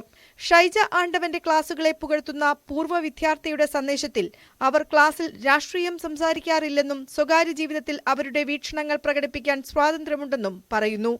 തനിക്ക് പിന്തുണ അർപ്പിച്ചുള്ള സന്ദേശത്തിന് പൂർവ്വ വിദ്യാർത്ഥിക്കുള്ള മറുപടിയും ഇമെയിലിൽ ഉൾക്കൊള്ളിച്ചിട്ടുണ്ട്. തന്റെ ജോലി പൂർണ്ണ ഉത്തരവാദിത്തത്തോടെയും രാഷ്ട്രീയ വേർതിരിവില്ലാതെയും നിർവഹിക്കുമെന്ന് തുടങ്ങുന്ന മറുപടിയിൽ അധ്യാപകരെ അനാദരിക്കുകയും ഭീഷണിപ്പെടുത്തുകയും രാഷ്ട്രീയ ധ്രുവീകരണം സംഭവിക്കുകയും ചെയ്ത സംസ്ഥാനത്താണ് നാം ജീവിക്കുന്നതെന്നും സൂചിപ്പിക്കുന്നുണ്ട്. പ്രകോപന ഇമെയിൽ അയച്ച ഷൈജ ആണ്ടവനെതിരെ കേസെടുക്കണമെന്നാവശ്യപ്പെട്ട് പൊതുപ്രവർത്തകനായ ഷെരീഫ് മലയമ്മ കുന്നമംഗലം പോലീസിൽ പരാതി നൽകി. 6000-ലധികം കുട്ടികൾ പഠിക്കുന്ന ഒരു ക്യാമ്പസിൽ പരസ്പരം സ്പർദ്ധ വളർത്തുന്ന ഒരു വിഷയമാണ് അവർ ഏറ്റെടുത്തത്. ഇപ്പൊ അവര് ഇവിടെ ഇല്ലാന്ന് ഞാൻ മനസ്സിലാക്കുന്നത്, അവിടെ പുറത്തെവിടെ ഉള്ളത്. പക്ഷെ ഒരു കാരണവശാലും ഒരു പ്രൊഫസർ ചെയ്യാൻ പാടില്ലാത്ത ദേശീയ നിലവാരത്തിലുള്ള പ്രതിഭകളെ വളർത്തിയെടുക്കേണ്ട ഒരു സ്ഥാപനത്തിന്റെ ഒരു പ്രൊഫസർ ചെയ്യാൻ പാടില്ലാത്ത ഒരു കാര്യമാണ് ഇവർ ചെയ്യുന്നത്. അതിനെതിരെ കുന്നമംഗലം പോലീസ് സ്റ്റേഷനിൽ പരാതി കൊടുത്തിട്ടുണ്ട്. പരാതി ലഭിച്ചെങ്കിലും പ്രൊഫസർക്കെതിരെ കേസെടുത്തിട്ടില്ലെന്ന് പോലീസ് അറിയിച്ചു. നേരത്തെ ഗോഡ്സെ അനുകൂല പ്രസംഗത്തിൽ ഷൈജ ആണ്ടവനെതിരെ കേസെടുത്തിരുന്നു. ന്യൂസ് 18 കോഴിക്കോട്. വിവിധ തൊഴിൽ മേഖലകളിലെ പ്രശ്നങ്ങൾ ഉയർത്തി INTUC സമരത്തിനൊരുങ്ങുകയാണ്. ഓണക്കാലം അടുത്തെത്തിയിട്ടും തൊഴിലാളി സംഘടനകളുമായി കൂടിയാലോചന നടത്താൻ തയ്യാറായിട്ടില്ല എന്ന് INTUC സംസ്ഥാന അധ്യക്ഷൻ R ചന്ദ്രശേഖരൻ ആരോപിച്ചു. ആഗസ്റ്റ് 5 14 ജില്ലകളിലും കളക്ടറേറ്റുകൾക്ക് മുന്നിൽ ധർണ നടത്തും. ഓഗസ്റ്റ് 21 സെക്രട്ടേറിയറ്റിന് മുന്നിലും മാർച്ചും ധർണയും നടത്താനാണ് ആലോചന. ഓഗസ്റ്റ് 27 തദ്ദേശ സ്വയംഭരണ സ്ഥാപനങ്ങൾക്ക് മുന്നിൽ മഹാത്മാഗാന്ധി തൊഴിലുറപ്പ് പദ്ധതിയുടെയും മഹാത്മാ അയ്യങ്കാളി തൊഴിലുറപ്പ് പദ്ധതിയുടെയും കീഴിലുള്ള തൊഴിലാളികളുടെ ധർണ നടക്കും. മിൽമയിലെ ശമ്പള പരിഷ്കരണം അത് നടപ്പാക്കണമെന്നും തൊഴിലാളികൾക്ക് എതിരായിട്ടുള്ള പ്രതികാര നടപടികൾ പിൻവലിക്കണമെന്നും ആവശ്യപ്പെട്ട് ജൂലൈ 24 മിൽമയുടെ ദക്ഷിണമേഖല ആസ്ഥാനത്ത് അനിശ്ചിതകാല പണിമുടക്ക് ആരംഭിക്കുമെന്നും R ചന്ദ്രശേഖരൻ അറിയിച്ചു. കിറ്റ്കോയെ സംസ്ഥാന സർക്കാർ ഏറ്റെടുത്ത് പൊതുമേഖലാ സ്ഥാപനമായി നിലനിർത്തണമെന്ന് അസോസിയേഷൻ ഓഫ് കിറ്റ്കോ എംപ്ലോയീസ് ആവശ്യപ്പെട്ടു. തുടർച്ചയായി 3 മാസത്തിലധികം ജീവനക്കാരുടെ ശമ്പളം വൈകിക്കുന്നത് ഒഴിവാക്കണമെന്നും 5 വർഷം മുതൽ 20 വർഷത്തിലധികം കിറ്റ്കോയിൽ ജോലി ചെയ്തു വരുന്ന ജീവനക്കാരെ സ്ഥിരപ്പെടുത്തണമെന്നും ജീവനക്കാരുടെ പ്രതിഷേധ ധർണയിൽ ആവശ്യമുയർന്നു. CITU സംസ്ഥാന സെക്രട്ടറി N ഗോപിനാഥ് ധർണ ഉദ്ഘാടനം ചെയ്തു. Association president advocate Arun Kumar അധ്യക്ഷത വഹിച്ചു. പുനലൂരിൽ നെല്ലിപ്പള്ളി സർക്കാർ LP സ്കൂളിന്റെ മതിലിൽ വരച്ചിരിക്കുന്ന ജീവൻ തുടിക്കുന്ന ചിത്രങ്ങൾ കൗതുകമാവുകയാണ്. അമിത വേഗത്തിൽ എത്തിയ ടിപ്പർ KSRTC ബസ്സിൽ ഇടിച്ചു കയറി വലതുകൈ നഷ്ടപ്പെട്ട സനോജ് നടയിൽ എന്ന കലാകാരൻ ഇടത് കൈകൊണ്ട് വരച്ച ചിത്രങ്ങളാണ് ഇത്. വലതുകൈ നഷ്ടപ്പെട്ടുവെങ്കിലും ജീവിതത്തോട് തോൽക്കാൻ സനോജ് തയ്യാറായിട്ടില്ല. ജീവിതത്തോട് പടവെട്ടി നേടിയ വിജയത്തിന്റെ കഥയാണ് ഈ ചിത്രങ്ങളിലും പറയുന്നത്. നമ്മളുടെ സർക്കാർ സ്കൂളുകളെല്ലാം മികവിൻ്റെ കേന്ദ്രങ്ങളായി മാറിക്കഴിഞ്ഞു. ഒരു കാലത്ത് ആരും തിരിഞ്ഞു നോക്കാതെ കാടുമൂടിക്കിടന്ന പല സർക്കാർ സ്കൂളുകളും ഇന്ന് എത്ര മനോഹരമായാണ് ഒരുക്കിയിരിക്കുന്നത്. അത് പാഠ്യേതര നിലവാരത്തിലാണെങ്കിലും സ്കൂളിൻ്റെ ബാഹ്യമായ ഒരുക്കുന്ന ഒരുക്കുകളിലാണെങ്കിലും അത്തരത്തിൽ വളരെ മനോഹരമായി ഒരുക്കുകയാണ് നെല്ലിപ്പള്ളി സർക്കാർ LP സ്കൂള്. അതിൻ്റെ ചിത്രപ്പണികൾ നമുക്കൊന്ന് കാണാം.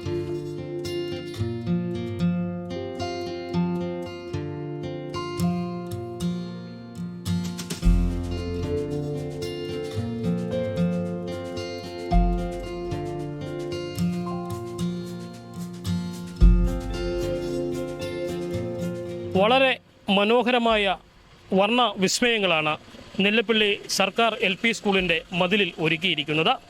ഇത്തരം ചിത്രപ്പണികൾ സാധാരണ നമ്മൾ കാണാറുള്ളതാണ്.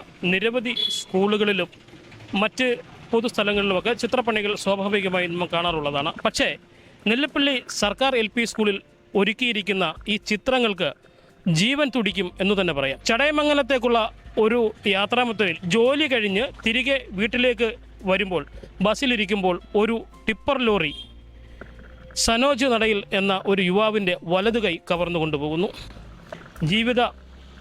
അവിടെ വെച്ച് നിലയ്ക്കും, ജീവിത പ്രാരാബ്ദങ്ങൾ അവിടെ വെച്ച് തുടങ്ങുകയാണ് എന്ന് ചിന്തിച്ചു നിന്നിരുന്ന സ്ഥലത്തു നിന്നും സനോജ് നടയിലിൻ്റെ ഉയർത്തെഴുന്നേൽപ്പാണ് ഈ ചിത്രങ്ങൾ.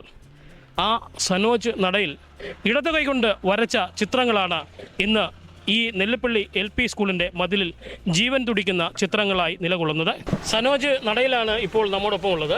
വളരെയധികം ജീവിത പ്രാരാബ്ദങ്ങളിൽ നിന്നും പടവെട്ടി യുവാക്കൾക്ക് ഒരു മാർഗദർശിയായാണ് സനോജ് ഇപ്പോൾ പുനലൂരിലുള്ളത്. എങ്ങനെയാണ് ഈ അനുഭവങ്ങൾ പങ്കുവയ്ക്കുന്നത്? ഞാൻ നേരത്തെ തടിയിൽ ചിത്രപ്പണിയായിരുന്നു, കൊത്തുപണിയായിരുന്നു. പിന്നെ വരയും കളമെഴുത്തും ഭാഗവതപാരായണം എല്ലാം ഉണ്ടായിരുന്നു. അതിപ്പോഴും ഉണ്ട്. ഈ കൊത്തുപണിയുള്ളൂ ഇപ്പോഴും ചെയ്യാത്തത്. അപ്പോൾ കൊത്തുപണി 2009 അപകടം പറ്റിയാണ് എൻ്റെ കൈ ആക്സിഡൻറ്റ് പോകുന്നത്, ടിപ്പറടിച്ചാണ് പോകുന്നത്. അപ്പോൾ അതിനുശേഷം കൊത്തുപണി ചെയ്യാൻ പറ്റിയിട്ടില്ല. അപ്പോൾ ഞാൻ ഹോസ്പിറ്റലിൽ കിടക്കുമ്പോൾ തന്നെ, മെഡിക്കൽ കോളേജിൽ കിടക്കുമ്പോൾ തന്നെ ഞാൻ ഈ പറയുന്ന പോലെ ഈ വലത് കൈ നഷ്ടമായി. അപ്പോൾ അടുത്ത ആയുധം ഇടത് കൈയാണ് എന്നുള്ളൊരു തിരിച്ചറിവ് അന്നേ ഉണ്ടായി. അവിടെ വെച്ച് തന്നെ ചേട്ടനെ കൊണ്ട് ബുക്കും പേനയൊക്കെ വാങ്ങിപ്പിച്ച് ഇങ്ങനെ എഴുതി തുടങ്ങി. ഈ കായ്ക്ക് ABCD ഒക്കെ എഴുതി ഗണപതിയൊക്കെ വരച്ച് അങ്ങനെ തുടങ്ങി പരിശീലിച്ച്. കാരണം നമ്മുടെ അടുത്ത ആയുധം ഇതാണ്, നമുക്ക് മുന്നോട്ട് പോകണമെങ്കിൽ അടുത്ത മാർഗ്ഗം ഇതാണെന്നുള്ളൊരു ബോധ്യം ഉണ്ടായിരുന്നു. പിന്നെ നമ്മൾ ഈ പറയുന്ന പോലെ ചെറുപ്പക്കാർക്കെല്ലാം ഒരു എത്രാമത്തെ വയസ്സിലാണ് കൈ പോകുന്നത്? 24. എത്ര വർഷം എടുത്തു നമ്മൾ ഈ ഒരു ലെവലിലേക്ക് എത്താൻ? 24ാമത്തെ വയസ്സിലാണ് പോകുന്നത്. ആ വർഷം തന്നെ ഞാൻ കളമെഴുതി. ആ വർഷം തന്നെ അമ്പലത്തിൽ കളമെഴുതി. കാരണം അതിൻ്റെ ഒരു വാശിയായിരുന്നു, എനിക്ക് എഴുതണം. ആ വലത് കൈ വെച്ച് എഴുതിക്കൊണ്ടിരുന്ന കളം ഞാൻ ഇടത് വെച്ച് എഴുതി. ഈ ചെറുപ്പക്കാരെ സംബന്ധിച്ചോളം അവർക്കൊരു മോട്ടിവേഷൻ ആവാൻ കാരണമെന്ന് പറഞ്ഞാൽ യഥാർത്ഥത്തിൽ ഒരൊറ്റ ലൈഫേ ഉള്ളൂ നമുക്ക്. അപ്പോൾ ആ ലൈഫിൽ നമുക്ക് ചിലപ്പോൾ പല സംഭവങ്ങളും വന്നേക്കാം. പക്ഷേ അതിനെ മറികടന്ന് നമുക്ക് വേറെ മാർഗ്ഗങ്ങളുണ്ട് ജീവിതത്തിൽ. എല്ലാ മനുഷ്യനും ഒരു ജീവിതമല്ലേ ഉള്ളൂ, ഒറ്റ ലൈഫല്ലേ ഉള്ളൂ. മരിച്ചു കഴിഞ്ഞാൽ കഴിഞ്ഞു. അപ്പോൾ ആ ജീവിച്ചിരിക്കുന്ന കാലഘട്ടത്തിൽ എന്തൊക്കെ നമുക്ക് ചെയ്യാൻ പറ്റും എന്ന് ചിന്തിച്ച് ഞാൻ എൻ്റെ വഴി വെട്ടിത്തെളിക്കുമായിരുന്നു. കാരണം വരപ്പായാലും സിനിമാ അഭിനയമായാലും മറ്റുള്ള ഷോർട്ട് ഫിലിം സംവിധാനം ചെയ്തിട്ടുണ്ട്. അങ്ങനെയുള്ള പല കാര്യങ്ങളായാലും ഒക്കെ നമുക്ക് ജീവിതത്തിൽ എന്ത് നമ്മളെ അടയാളപ്പെടുത്താൻ പറ്റും എന്ന് ചിന്തിച്ച് മുന്നോട്ട് പോകുന്നതിൻ്റെ പിന്നെ റിസൾട്ടുകളാണ് ഇതൊക്കെ. നല്ല ഒരു എഴുത്തുകാരാണ്, നല്ല കവിതകൾ എഴുതും, പാടും, അങ്ങനെയൊക്കെ പറഞ്ഞു. അപ്പോൾ നമുക്ക് പ്രേക്ഷകർക്ക് വേണ്ടി സനോജ് തന്നെ എഴുതിയ ഒരു കവിതയിലെ 4 വരി പാടാം. തീർച്ചയായിട്ടും. ഞാൻ എൻ്റെ ഇപ്പോൾ ലേറ്റസ്റ്റ് ആയിട്ട് എഴുതിയ ഒരു കവിതയിലെ കുറച്ച് വരി. അവനെൻ്റെ കൂട്ടുകാരൻ, അവനെൻ്റെ കൂടെ പഠിക്കുന്ന കൂട്ടത്തിൽ അന്നം പകുത്തു തന്നോൻ, അവനെൻ്റെ കൂടെ പിറക്കാതെ കൂടെ പിറപ്പിനെ പോലെന്നെ ചേർത്തു വെച്ചോൻ, അവനെൻ്റെ കൂട്ടുകാരൻ. അവനെൻ്റെ പുസ്തകമായിരുന്നു, അവനെൻ്റെ തൂലികയായിരുന്നു, ആരോരും അറിയാത്തൊരെന്നുടെ കുറ്റങ്ങളെല്ലാം അറിഞ്ഞിരുന്നോൻ, ആരാരുമറിയാതെ എന്നിലെ തെറ്റുകൾ എല്ലാം മറച്ചു വെച്ചോൻ, ആരോരും അറിയാത്തൊരെന്നുടെ കുറ്റങ്ങളെല്ലാം അറിഞ്ഞിരുന്നോൻ, ആരാരുമറിയാതെ എന്നിലെ തെറ്റുകൾ എല്ലാം മറച്ചു വെച്ചോൻ, പ്രണയം പകുത്തവൾക്കറിയാത്തൊരൊത്തിരി സ്വപ്നങ്ങളൊക്കെ പകുത്തിരുന്നോൻ, അവനെൻ്റെ കൂട്ടുകാരൻ, അവനെൻ്റെ കൂടെ പഠിക്കുന്ന കൂട്ടത്തിൽ അന്നം പകുത്തു തന്നോൻ. ഞങ്ങളുടെയൊക്കെ സ്കൂൾ ജീവിതത്തിൽ കഞ്ഞിയാണ്. 8ാം ക്ലാസ്സിലും 9ാം ക്ലാസ്സിലൊക്കെ പഠിക്കുമ്പോൾ കഞ്ഞിയാണ്. അപ്പോൾ എൻ്റെ കൂട്ടുകാരൻ അവൻ മരിച്ചുപോയി, ജയേഷ് എന്നായിരുന്നു പേര്. അവൻ്റെ ആഹാരം എനിക്ക് പകുത്തു തന്നിട്ടുണ്ട്. അപ്പോൾ അവൻ്റെ ഓർമ്മയിൽ തന്നെ എഴുതിയ കവിതയാണെങ്കിലും ഇത് ഈ പരസ്പരം സ്നേഹിക്കുന്ന എല്ലാ സുഹൃത്തുക്കൾക്കും വേണ്ടി, സൗഹൃദം വലിയൊരു മാജിക്കാണ്, എല്ലാവർക്കും വേണ്ടി എഴുതിയൊരു കവിതയാണ്. ആ ഒരു കാലഘട്ടം വളരെ വലുതാണ്. ഇപ്പോൾ സർക്കാർ ഭക്ഷണം എല്ലാവർക്കും കൊടുക്കുന്നുണ്ട്. പക്ഷേ അന്നെന്ന് പറഞ്ഞാൽ നമുക്ക് ഇല്ലാത്തവൻ ഒരു വല്ലാത്തൊരവസ്ഥയായിരുന്നു. ഉള്ളവൻ ഇല്ലാത്തവന് പുറത്ത് കൊടുക്കുന്ന ഒരു മനോഹരമായ ഒരവസ്ഥ. അപ്പോൾ ഇതാണ് പുനലൂരുകാരൻ സനോജ് നടയിൽ. ജീവിതം പാതി വഴിയിൽ അവസാനിപ്പിക്കും എന്ന് തോന്നിയിടത്തു നിന്നും പടവെട്ടി മുന്നേറിയ പുനലൂരിൻ്റെ സ്വന്തം കലാകാരൻ. മനോജ് അപ്പുക്കുട്ടൻ, ന്യൂസ് 18, പുനലൂർ. എല്ലാവിധ ആശംസകളും സുനോജന്. കാസർഗോഡ് ദേശീയപാത വികസനത്തിന്റെ ഭാഗമായി പൊളിച്ചുമാറ്റിയ വിഷ്ണുമൂർത്തി ക്ഷേത്രം ബ്രഹ്മകലശ മഹോത്സവത്തിനൊരുങ്ങി. 2 കോടി രൂപ ചെലവിലാണ് പള്ളിക്കര പാലേരിക്കീഴിൽ വിഷ്ണുമൂർത്തി ക്ഷേത്രം പുനർനിർമ്മിച്ചത്. നൂറ്റാണ്ടുകൾ പഴക്കമുള്ളതാണ് നീലേശ്വരം പാലേരക്കീഴിൽ വിഷ്ണുമൂർത്തി ക്ഷേത്രം. ദേശീയപാത വികസനം വന്നപ്പോൾ ക്ഷേത്രം നിന്നിരുന്ന 24 സെന്റ് സ്ഥലം നഷ്ടമായി. നഷ്ടപരിഹാരമായി ദേശീയപാത അതോറിറ്റിയിൽ നിന്ന് ലഭിച്ച 80 ലക്ഷം രൂപ കൂടി ഉപയോഗിച്ചായിരുന്നു പുനർനിർമ്മാണം. ദേവീദേവന്മാരുടെ പുതിയ 2 പള്ളിയറകൾ, 1 മണിക്കിണർ, കലശപുര, മേൽപന്തൽ എന്നിവയാണ് നിർമ്മിച്ചത്. തെയ്യാരാധനയും പൂരാഘോഷ ചടങ്ങുകളും നടക്കുന്ന ക്ഷേത്രത്തിൽ നരസിംഹമൂർത്തിയെ വിഷ്ണുമൂർത്തി തെയ്യക്കോലമായി ആരാധിക്കുന്നതാണ് പ്രധാനം. പ്രദേശത്തെ 700ഓളം കുടുംബങ്ങളിൽ നിന്നായി 5000ഓളം പേർ ക്ഷേത്രത്തിന്റെ ഭാഗമാണ്. ദേശീയപാത വികസനത്തിന്റെ ഭാഗമായി പൊളിച്ചുമാറ്റിയ വിഷ്ണുമൂർത്തി ക്ഷേത്രം ബാക്കിയുള്ള 50 സെന്റ് സ്ഥലത്ത് 1.5 വർഷം കൊണ്ട് പുനർനിർമ്മിച്ചതിന്റെ സന്തോഷത്തിലാണ് ക്ഷേത്ര ഭാരവാഹികൾ. നൂറ്റാണ്ടുകൾ പഴക്കമുള്ള പള്ളിക്കര പാലര കീഴിൽ ശ്രീ വിഷ്ണുമൂർത്തി ക്ഷേത്രം ഹൈവേ വികസനവുമായി ബന്ധപ്പെട്ടുകൊണ്ടാണ് നമുക്ക് പൊളിച്ച് മാറ്റി പുതിയ ക്ഷേത്രം പണിയേണ്ടി വന്നത്. ഏകദേശം 74.5 സെൻറ്റാണ് നമ്മുടെ ഭൂമി ഉണ്ടായിരുന്നത്. എന്നാൽ അതിൽ 20 സെൻറ്റ് ഭൂമി നമുക്ക് ഇതുമായി ബന്ധപ്പെട്ട് 24 സെൻറ്റ് ഭൂമി നമുക്ക് ഇതുമായി ബന്ധപ്പെട്ട് നഷ്ടപ്പെടുകയുണ്ടായി. 80 ലക്ഷം രൂപയാണ് ഗവൺമെൻറ്റിൽ നിന്ന് കിട്ടിയ ആകെ തുക. എന്നാൽ ക്ഷേത്രം പണിയാൻ ഏകദേശം 2,10,00,000 രൂപയോളം നമുക്ക് ഇതിനു വേണ്ടി ചെലവായിട്ടുണ്ട്. പുനഃപ്രതിഷ്ഠ ബ്രഹ്മകലശ മഹോത്സവത്തിന് തന്ത്രി ബ്രഹ്മശ്രീ കാട്ടുമഠം ഈശാനൻ നമ്പൂതിരിപ്പാട് മുഖ്യ കാർമ്മികത്വം വഹിക്കും. ന്യൂസ് 18 കാസർഗോഡ്. മുളഞ്ചെങ്ങാടം ഒഴുകിപ്പോയതോടെ പുറം ലോകത്തേക്ക് എത്താൻ പാടുപെടുകയാണ് ഇടുക്കി അയ്യപ്പൻകോവിൽ പൊരികണ്ണിയിലെ 150ഓളം കുടുംബങ്ങൾ. ചങ്ങാടം ഒഴുകിപ്പോയതോടെ ദുർഘടപാതയിലൂടെ കിലോമീറ്ററുകൾ ദൂരം താണ്ടിയാണ് വിദ്യാർത്ഥികൾ അടക്കമുള്ളവർ സ്കൂളുകളിലേക്ക് എത്തുന്നത്. ആലടി പൊരിക്കണ്ണി പ്രദേശങ്ങളെ ബന്ധിപ്പിച്ച് 2002 പെരിയാറിന് കുറുകെ നടപ്പാലം നിർമ്മിച്ചത്. 2018 പ്രളയത്തിൽ ആലടി പൊരിക്കണ്ണി പാലവും തകർന്നു. ഉടനെ തന്നെ പാലം പണിയുമെന്നും 9 കോടി രൂപ അനുവദിച്ചതായും ഫ്ലക്സ് ബോർഡുകളും പ്രദേശങ്ങളിൽ ഉയർന്നു. എന്നാൽ ഒന്നും നടപ്പായില്ല. വർഷങ്ങളായി നാട്ടുകാർ നിർമ്മിച്ച മുളം ചങ്ങാടത്തിലൂടെയാണ് വിദ്യാർത്ഥികൾ ഉൾപ്പെടെ മറുകര കടക്കുന്നത്. 2018 പ്രതിഷേധത്തിൽ പൊരികണ്ണി ആലടി പാലം തകർന്ന തെരിപ്പണമായിട്ടും അന്നത്തെ MLA പീരുമേട് MLA ബിജിമോള് 9.5 കോടി രൂപ അനുവദിക്കുകയും അവിടുത്തെ ജനകീയ പ്രക്ഷോഭ സമരങ്ങളുടെ 9.5 കോടി രൂപയ്ക്ക് ആ 9.5 കോടി രൂപ ഇതുവരെയില്ല. തൊട്ടടുത്ത് വന്ന് പീരുമേട് MLA വാഴൂർ ശോഭൻ 30 കോടി രൂപ തരാതെ പറയുകയും ചെയ്തു. ഇതുവരെ ഇല്ലാത്തയാൾ അതേസമയത്ത് ശാന്തിപ്പാലം റോഡ് പിള്ളേർ സമര പരിപാടിയുമായിട്ട് കോടതിയിൽ പോയതുകൊണ്ട് ആ പാലം പണിയുകയും തോട്ടം തൊഴിലാളികൾ തിങ്ങിപ്പാർക്കുന്ന മേഖല, മലയോര കർഷകർ തിങ്ങിപ്പാർക്കുന്ന മേഖലയാണ്. 100 കണക്കിന് വിദ്യാർത്ഥികൾ കുട്ടിക്കാരം ഗ്രേസ്കാർ സ്കൂളും നേരിയുള്ള സ്കൂളിലേക്ക് പോവുകയും പ്രാഥമിക ആശുപത്രിയായി ആലടിയിലേക്ക് 100 കണക്കിന് ആൾക്കാർ മരുന്ന് പഠിക്കാൻ പോയത്. ഇപ്പം ചങ്ങാടവും ഇല്ല, പാലവും ഇല്ല. ജീവൻ പണയം വെച്ചാണ് ചങ്ങാടയാത്ര. എന്നാൽ ബന്ധിപ്പിച്ചിരുന്ന കമ്പി പൊട്ടി കഴിഞ്ഞ ദിവസം ചങ്ങാടം ഒഴുകിപ്പോയി. പൊരിക്കണ്ണിയിൽ നിന്ന് ചപ്പാത്തിലേക്കും ഉപ്പുതറയിലേക്കും റോഡുണ്ടെങ്കിലും തകർന്നു കിടക്കുന്ന റോഡിലൂടെ കാൽനടയാത്ര പോലും പറ്റാത്ത സ്ഥിതിയാണ്. പെരിയാർ കടക്കുവാൻ ഒരു ചങ്ങാടമെങ്കിലും നൽകണമെന്നും ഉപ്പുതറയ്ക്കും ചപ്പാത്തിലേക്കുമുള്ള റോഡുകൾ നന്നാക്കണമെന്നുമാണ് ഇവിടുത്തെ കുടുംബങ്ങളുടെ അപേക്ഷ. ന്യൂസ് 18 ഇടുക്കി. ഇടുക്കി ഹൈറേഞ്ചിലെ കാർഷിക മേഖലയ്ക്ക് ഭീഷണിയായിട്ട് മാറുകയാണ് ഈ ആഫ്രിക്കൻ ഒച്ചുകൾ. കാർഷിക വിളകൾ പൂർണ്ണമായും തിന്ന് നശിപ്പിക്കുന്ന ഇവയെ തുരത്താനും നിലവിൽ മാർഗമൊന്നുമില്ല എന്നുള്ളതാണ് പ്രശ്നം. പ്രതിരോധ മാർഗങ്ങൾ അത് ഫലപ്രദമല്ലാത്തതിനാൽ കൃഷി ഉപേക്ഷിക്കേണ്ട അവസ്ഥയിലേക്ക് എത്തുന്നുണ്ട് കർഷകർ. ബൈസൺ വാലി മുട്ടുകാട് മേഖലയിലാണ് ഇടുക്കിയിൽ വ്യാപകമായി ആഫ്രിക്കൻ ഒച്ചുകളെ ആദ്യം കണ്ടെത്തിയത്. ഏകദേശം 8 വർഷം മുൻപ് മുതൽ ഇവ മുട്ടുകാട്ടിലെ കൃഷിയിടങ്ങളിലുണ്ട്. എന്നാൽ ഇവ എങ്ങനെ ഇവിടെ എത്തിയെന്നത് വ്യക്തമല്ല. വൻതോതിൽ പെറ്റുപെരുകിയ ഒച്ചുകൾ നിലവിൽ ബൈസൺ വാലി, ശാന്തൻപാറ, സേനാപതി, രാജകുമാരി മേഖലകളിലെല്ലാം വ്യാപിച്ചിട്ടുണ്ട്. ലക്ഷക്കണക്കിന് ഒച്ചുകളാണ് ഓരോ മേഖലയിലും പെരുകിയത്. ചൂടുള്ള സമയങ്ങളിൽ മണ്ണിനടിയിൽ കഴിയുന്ന ഇവ മഴക്കാലത്ത് പുറത്തെത്തും. ഏലമടക്കമുള്ള വിളകൾ പൂർണ്ണമായും തിന്നു നശിപ്പിക്കും. വീര്യം കൂടിയ മരുന്നുകളും കീടനാശിനികളുമൊക്കെ പ്രയോഗിച്ചിട്ടും ഇവയെ തുരത്താനായിട്ടില്ല. തുരിശും പുകയിലും ചേർന്ന മിശ്രിതം താരതമ്യേന ഫലപ്രദമാണെന്നാണ് കർഷകരുടെ വിലയിരുത്തൽ. എന്നാൽ ഇവ വ്യാപകമായി പ്രയോഗിക്കേണ്ടതിനാൽ കർഷകർക്ക് വൻ സാമ്പത്തിക ബാധ്യതയും വരുത്തിവെക്കും. സബ്സിഡി നിരക്കിൽ ഇവ ലഭ്യമാക്കുകയും ഒച്ചുകളെ തുരത്താൻ കൃഷിവകുപ്പ് ഇടപെടുകയും ചെയ്യണമെന്ന് കർഷകർ ആവശ്യപ്പെടുന്നു. ഒരു മാസം 3000 മുതൽ 5000 മുട്ടകൾ വരെ ഇടുന്ന ആഫ്രിക്കൻ ഒച്ചുകൾക്ക് ഇണചേരാതെ തന്നെ പ്രത്യുൽപാദനം നടത്താനാവും.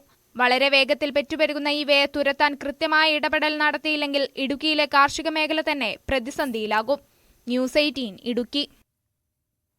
കൂടുതൽ വാർത്തകളിലേക്ക് മടങ്ങിയെത്താം. മോർണിംഗ് വെബ്സൈറ്റിലൂടെ കൂടി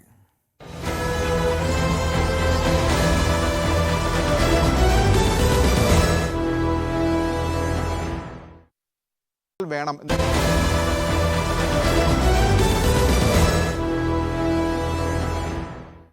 പിന്നെ വാർത്തകളിലേക്ക്. എറണാകുളം മലയാറ്റൂരിൽ കിണറ്റിൽ വീണ കുട്ടിയാനയെ രക്ഷപ്പെടുത്തിയ അമ്മയാനയുടെ ദൃശ്യങ്ങൾ നേരത്തെ നൽകിയിരുന്നു. എന്നാൽ ഒരിക്കൽ കൂടി അതിലേക്ക് പോവുകയാണ്. സ്വകാര്യ വ്യക്തിയുടെ കിണറ്റിൽ വീണ കുട്ടിയാനയെ അമ്മയാന വലിച്ചു കയറ്റുകയായിരുന്നു.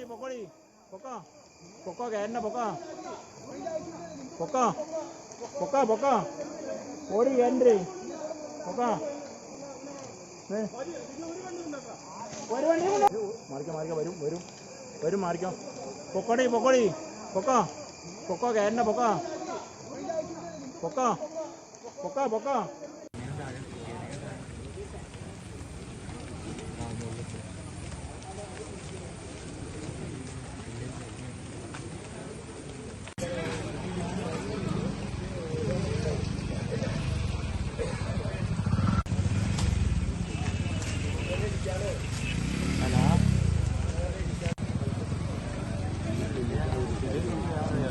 മലയാറ്റൂരിലാണ് ഇത്തരത്തിൽ വനമേഖലയോട് ചേർന്നുള്ള പ്രദേശത്ത് കുട്ടിയാന കിണറ്റിലേക്ക് വീഴുകയും അമ്മയാന എത്തി മാതൃത്വത്തിൻ്റെ ഏറ്റവും സുന്ദരമായിട്ടുള്ള നിമിഷങ്ങൾ സമ്മാനിക്കുകയും ചെയ്തത്. പക്ഷേ അപ്പോഴും അവിടെ ചില പ്രശ്നങ്ങൾ നിലനിൽക്കുന്നുണ്ട്.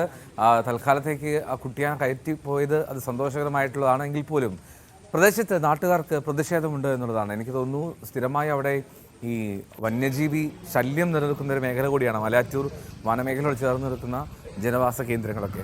നവമി, ഈ ആ ദൃശ്യങ്ങൾ അത് സന്തോഷിപ്പിക്കുന്നതാണെങ്കിൽ പോലും നാട്ടുകാരുടെ പ്രയാസം അത് നമുക്ക് വിവരിക്കുക പ്രയാസകരമായിരിക്കും. കാരണം സ്ഥിരമായി വന്യജീവികളെത്തുന്ന ഒരു മേഖല, ആന ഉൾപ്പെടെ പലതരത്തിലുള്ള വന്യജീവികൾ നാട്ടിലേക്ക് ഇറങ്ങുന്ന സാഹചര്യമുണ്ട്. എന്താണ് ഈ പ്രതിഷേധക്കാർ പറയുന്നത്? നാട്ടുകാരുടെ ആവശ്യം എന്താണ്?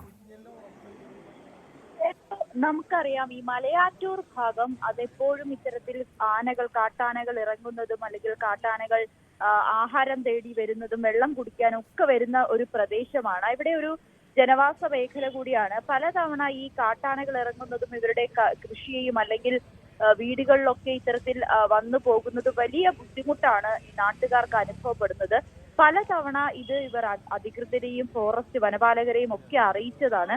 ഇത്തരത്തിൽ കാട്ടാനകളുടെ ശല്യം രൂക്ഷമാകുന്ന സാഹചര്യത്തിൽ ഇതിനൊരു ശാശ്വതമായിട്ടുള്ളൊരു പരിഹാരം വേണമെന്ന്. പക്ഷെ ഇതുവരേക്കും ഒരു നടപടി എടുക്കുവാൻ നാട്ടുകാരോ അല്ലെങ്കിൽ ഈ അധികൃതരോ അല്ലെങ്കിൽ വനപാലകരോ മുൻകൈ എടുത്തിട്ടില്ല. ഏതെങ്കിലും തരത്തിലുള്ള വേലി കെട്ടി ഈ കാട്ടാനകൾക്ക് വരാത്ത രീതിയിൽ, കാട്ടാനകളെ തടയുന്ന രീതിയിൽ ഏതെങ്കിലും ഒരു സംവിധാനം ഏർപ്പെടുത്തണമെന്ന് പലതവണ ആവശ്യപ്പെട്ടിരുന്നു. പക്ഷേ ഒരു പ്രതിഷേധം ഉണ്ടാകുമ്പോൾ അവിടെ വന്ന് എം.എൽ.എയും ഒപ്പം മന്ത്രിമാരും എത്തി അവിടെ വന്ന് ഇവർക്കൊരു പരിഹാരം ഉണ്ടാകാമെന്ന് ഉറപ്പ് നൽകി പോകുന്നതല്ലാതെ ശാശ്വതമായിട്ടുള്ള ഒരു പരിഹാരം ഇന്ന് വരെ അവിടെ കണ്ടെത്തിയിട്ടില്ല. നാട്ടുകാർ ചോദിക്കുന്നത്, ഇനി ഞങ്ങളുടെ ജീവന് ഏതെങ്കിലും വിധത്തിലുള്ള ഒരു അപകടം സംഭവിച്ചാൽ മാത്രമേ നിങ്ങൾ ഇനി ഇങ്ങോട്ടേക്ക് തിരിഞ്ഞു നോക്കുകയുള്ളൂ, അതോ ഇതിനൊരു പരിഹാരം കാണുകയുള്ളൂ എന്നുള്ളൊരു ചോദ്യമാണ് ഈ നാട്ടുകാർ ഉന്നയിക്കുന്നത്. എന്തായാലും ഫോറസ്റ്റ് ഓഫീസർമാരെ അടക്കം തടഞ്ഞു വെച്ചുകൊണ്ട് റോഡ് ഉപരോധിച്ചുകൊണ്ടുള്ള ഒരു പ്രതിഷേധത്തിലേക്കാണ് നാട്ടുകാർ കടന്നിരിക്കുന്നത്.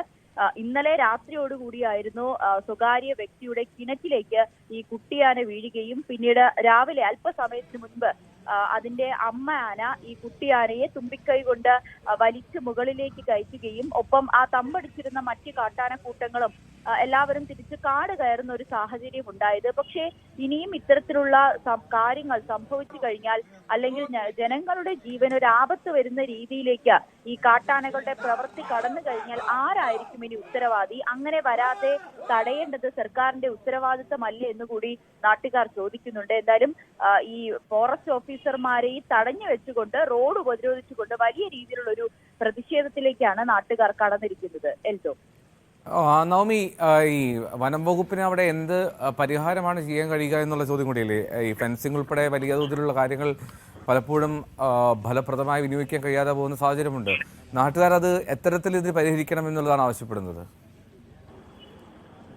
എന്തോ അവർ പറയുന്നത് ഫെൻസിംഗ് അടക്കമുള്ള കാര്യങ്ങൾ, ഫെൻസിംഗ് അവിടെ ഏർപ്പെടുത്തുക, അല്ല എന്നുണ്ടെങ്കിൽ ഈ ആനകൾക്ക് വരാതിരിക്കുക, അതായത് ആനകൾ ഇറങ്ങാത്ത രീതിയിലേക്ക് ഏതെങ്കിലും തരത്തിലുള്ള ഒരു തടസ്സം അവിടെ സൃഷ്ടിക്കുക എന്നീ ആവശ്യങ്ങളാണ് ഇവർ പ്രധാനമായും ഉന്നയിക്കുന്നത്. ഇത് പലതവണ ഇവർ പറഞ്ഞ കാര്യമാണ്. ഇതിനു മുൻപും ഒരു സ്വകാര്യ വ്യക്തിയുടെ കിണറ്റിൽ കാട്ടാന വീഴുകയും പിന്നീട് അതൊരു പൊതു കിണർ കൂടിയായിരുന്നു. അത് നാട്ടുകാർക്ക് അവിടുത്തെ വെള്ളം കുടിക്കാൻ പോലും കഴിയാത്ത അവസ്ഥയിലേക്ക് അത് മാറുകയും പിന്നീട് ഈ വനപാലകർ അവിടെ എത്തി ആ കാട്ടാനെ രക്ഷപ്പെടുത്തുന്നതിന് വേണ്ടി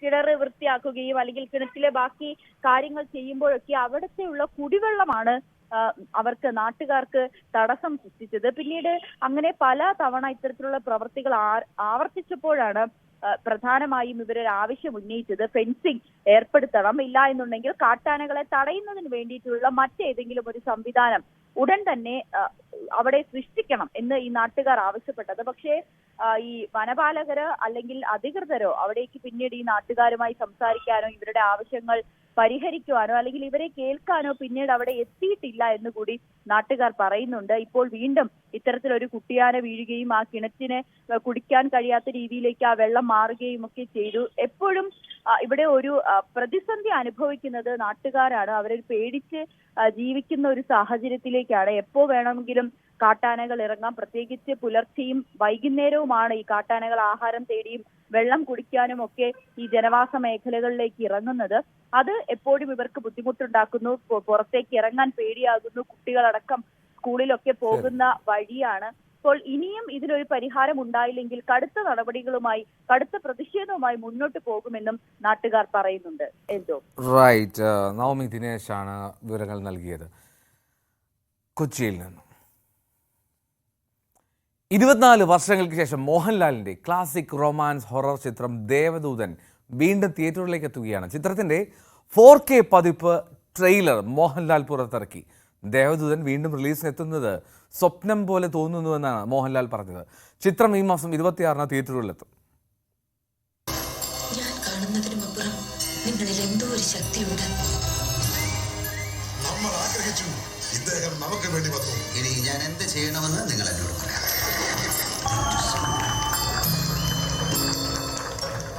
കാലം തെറ്റിയിറങ്ങിയ സിനിമ, മലയാളത്തിലെ under rated classic movie. Devadoothan എന്ന ചിത്രത്തിന് പുതുതലമുറ നൽകുന്ന വിശേഷണങ്ങൾ നിരവധിയാണ്. 2000-ലാണ് സിബി മലയിൽ സംവിധാനം ചെയ്ത ചിത്രം ഇറങ്ങുന്നത്. കോക്കർ സിനിമയുടെ ബാനറിൽ സിയാദ് കോക്കർ നിർമ്മിച്ച ചിത്രം ഹോളിവുഡ് സിനിമാ ശൈലിയിലുള്ള കഥാപശ്ചാത്തലവും വിദ്യാസാഗറിന്റെ സംഗീതവും സന്തോഷ് തുണ്ടിയിലിന്റെ ഛായാഗ്രഹണവുമടക്കം പല പ്രതിഭകളുടെ കരവിരുതുകൾ ഒത്തുചേർന്നപ്പോൾ ഒരു പുതിയ അനുഭവമായി മാറി. പക്ഷേ എന്തുകൊണ്ടോ സിനിമയെ പ്രേക്ഷകർ വേണ്ട വിധത്തിൽ സ്വീകരിച്ചില്ല. 24 വർഷങ്ങൾക്കിപ്പുറം ദേവദൂതൻ റീ റിലീസിനൊരുങ്ങുകയാണ്.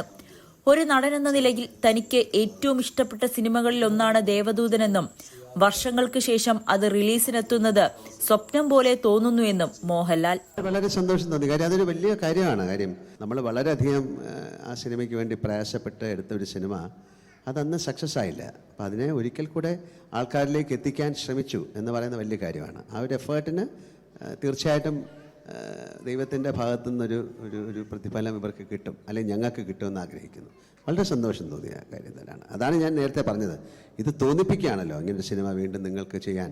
അപ്പോൾ ആ തോന്നിപ്പിക്കുന്നത് ആരോടും എന്തോ പറഞ്ഞതാണ്. ആ പറഞ്ഞ കാര്യം നടക്കട്ടെ, അതൊരു നല്ല വാക്കായി മാറട്ടെ. ചിത്രം പുതിയ സിനിമാറ്റിക് അനുഭവം നൽകുമെന്ന് സംവിധായകൻ സിബി മലയിൽ. ഇതിന്റെ പുറകിൽ പ്രവർത്തിച്ചത് സിയാദിന്റെ മകളും ഉൾപ്പെടെയുള്ള ബോണിയൻ തുടങ്ങിയ കുറച്ച് ചെറുപ്പക്കാരുടെ കഠിനമായ പരിശ്രമമാണ് ഇതിനുള്ളത്. അവരെല്ലാവരും കൂടെ ചേർന്ന് ഇതിൻ്റെ ഒരു പ്രവർത്തനം പാതി വഴിയിലെത്തിയപ്പോഴാണ് എന്നെ അറിയിക്കുന്നത് ഞങ്ങളിങ്ങനെ ഒരു മൂവ്മെൻ്റ് ഉണ്ടാകുന്നത്. ഞാനത് പോയി കണ്ടപ്പോഴാണ് ഞാനാണ് നിർദ്ദേശിച്ചത് ഇത് റീ എഡിറ്റ് ചെയ്തിട്ട് ഇതിൻ്റെ ഒരു പുതിയ വേർഷൻ കണ്ടന്റിൽ നിന്നും കാര്യമായൊരു എഡിറ്റിംഗ് നടത്തിക്കൊണ്ടാണ് ഇന്ന് ഈ വേർഷനിലേക്ക് എത്തുന്നത്. 26-ന് തിയേറ്ററുകളിലെത്തുന്ന സിനിമ കാണാൻ ആകാംക്ഷയോടെ കാത്തിരിക്കുകയാണ് പ്രേക്ഷകരും. ന്യൂസ് 18 കൊച്ചി. പാൻ ഇന്ത്യൻ ചിത്രങ്ങളായ കൽക്കിയിലും പൊന്നിയിൻ സെൽവനിലും പ്രധാന കഥാപാത്രങ്ങൾക്ക് ശബ്ദം നൽകി ശ്രദ്ധ നേടിയിരിക്കുകയാണ് കൊച്ചി സ്വദേശിയായിട്ടുള്ള ജൂഡിത്ത് ആൻ. ഡബ്ബിങ്ങുകൾക്ക് പുറമെ മലയാള സിനിമയിൽ നിരവധി ഗാനങ്ങളും ആലപിച്ച ജൂഡിത്താണ് ഇന്ന് മോർണിംഗ് വൈബ്സിൽ ചേർന്നത് നവമി ദിനേശിനൊപ്പം.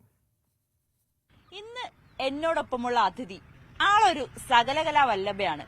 പാട്ടുകാരിയാണ്, മോഡലാണ്, ഡബ്ബിംഗ് ആർട്ടിസ്റ്റാണ്, ആക്ടറാണ്, ആങ്കറാണ്, അങ്ങനെ ആ ലിസ്റ്റ് നീളുന്നുണ്ട്. എന്നോടൊപ്പം ചേരുന്നു ജൂഡിത്ത് ആൻ.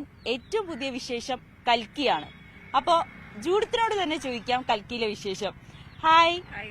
ഏറ്റവും പുതിയ വിശേഷം കൽക്കിയാണ്. എങ്ങനെയാണ് കൽക്കി ഇറങ്ങി ഒരു തിയേറ്റർ റെസ്പോൺസും എങ്ങനെയൊക്കെയുണ്ട്? കൽക്കി ഭയങ്കര റെസ്പോൺസ് ആണല്ലോ. തിയേറ്ററിലും അല്ലാതെ ആൾക്കാരെല്ലാം പറഞ്ഞ് ഇപ്പോൾ നല്ല റെസ്പോൺസ് ആണ് കിട്ടിക്കൊണ്ടിരിക്കുന്നത്. പിന്നെ അല്ലാതെ ആൾക്കാർ ശബ്ദം കേട്ട് റെക്കഗ്നൈസ് ചെയ്യുന്നുണ്ട്. ഇന്ന ആളുടെ ശബ്ദം അല്ലേ എന്നൊക്കെ പറഞ്ഞ് മെസ്സേജ് ചെയ്യുന്നൊക്കെ ഉണ്ട്. പിന്നെ സ്റ്റുഡിയോയിലൊക്കെ പോകുമ്പോഴാണെങ്കിലും ശബ്ദം കേൾക്കുമ്പോൾ ആൾക്കാർ ചോദിക്കുന്നുണ്ട്, കേട്ടിട്ടുണ്ട് ഇന്ന പടത്തിൽ ഇന്ന ക്യാരക്ടറാണോ ചെയ്തതെന്നൊക്കെ ആൾക്കാർ ചോദിച്ചു തുടങ്ങി. എനിക്ക് തോന്നുന്നു കൽക്കിയില് ഡബ് ചെയ്തിരിക്കുന്ന ആർക്ക് വേണ്ടി ദിശ പട്ടാനി റോക്സി എന്ന് പറയുന്ന ക്യാരക്ടർ. അതിലേക്കാളും എനിക്ക് തോന്നുന്നു കുറച്ചുകൂടി ആളുകൾക്ക് സുപരിചിതം പൊന്നിയിൻ സെൽവത്തിലായിരിക്കും അല്ലെ? പൊന്നിയിൻ സെൽവത്തിലേക്ക് എത്തിപ്പെട്ടത് എങ്ങനെയായിരുന്നു? അതിലെ ഏത് ക്യാരക്ടറിനും കൂടിയാണെന്ന് പ്രേക്ഷകർക്ക്? അതില് ശോഭിത ദുലിപാലയുടെ ക്യാരക്ടറായിരുന്നു, വാനത്തി എന്ന് പറഞ്ഞ ക്യാരക്ടറായിരുന്നു അതിൽ ചെയ്തത്. അത് ഇതിനു മുന്നേ ചെയ്ത് അഡ്വർടൈസ്മെന്റ്സ് ചെയ്താണ് എന്റെ വോയിസ് റെക്കഗ്നൈസ് ചെയ്തത്. അത് കഴിഞ്ഞ് പാട്ടും ഉണ്ട്. പാട്ടും ഇതെല്ലാം ഇതിന്റെ ബാക്ക്ഗ്രൗണ്ടിൽ നിന്നാണ് എന്റെ ശബ്ദം റെക്കഗ്നൈസ് ചെയ്ത് അവർ ഈ ക്യാരക്ടറിന് വേണ്ടി കാസ്റ്റ് ചെയ്യുന്നത്. അപ്പൊ ആ ക്യാരക്ടർ പൊതുവെ കുറച്ച് സോഫ്റ്റ്, ഭയങ്കര ഗ്രേസ്ഫുൾ ആയിട്ടുള്ള ഒരു ക്യാരക്ടറാണല്ലോ. അപ്പൊ അതിന് വേണ്ടിയിട്ട് ഈ പാട്ടിന്റെ ഒരു ബാക്ക്ഗ്രൗണ്ടും കൂടെ ഉള്ളത് കൊണ്ടാണ് അവർ ഈ വോയിസ് തന്നെ പിന്നെ കാസ്റ്റ് ചെയ്തത്. ഓഡിഷൻ ഉണ്ടായിരുന്നു, ഓഡിഷൻ അറ്റൻഡ് ചെയ്ത് കഴിഞ്ഞപ്പോഴാണ് അത് കിട്ടിയത്. അപ്പോഴാണ് നമുക്കറിയത്തില്ല ഇത് ഇത്രയും വലിയ പടമാണെന്നൊന്നും നമ്മൾ അറിഞ്ഞിട്ടല്ല നമ്മൾ പോകുന്നത്. ചെയ്ത് കഴിഞ്ഞ് അന്ന് നമ്മൾ ഡബ് ചെയ്യാൻ പോകുമ്പോഴൊന്നും ഇവര് ഡീറ്റെയിൽസ് ഒന്നും പറഞ്ഞു തരുന്നില്ല.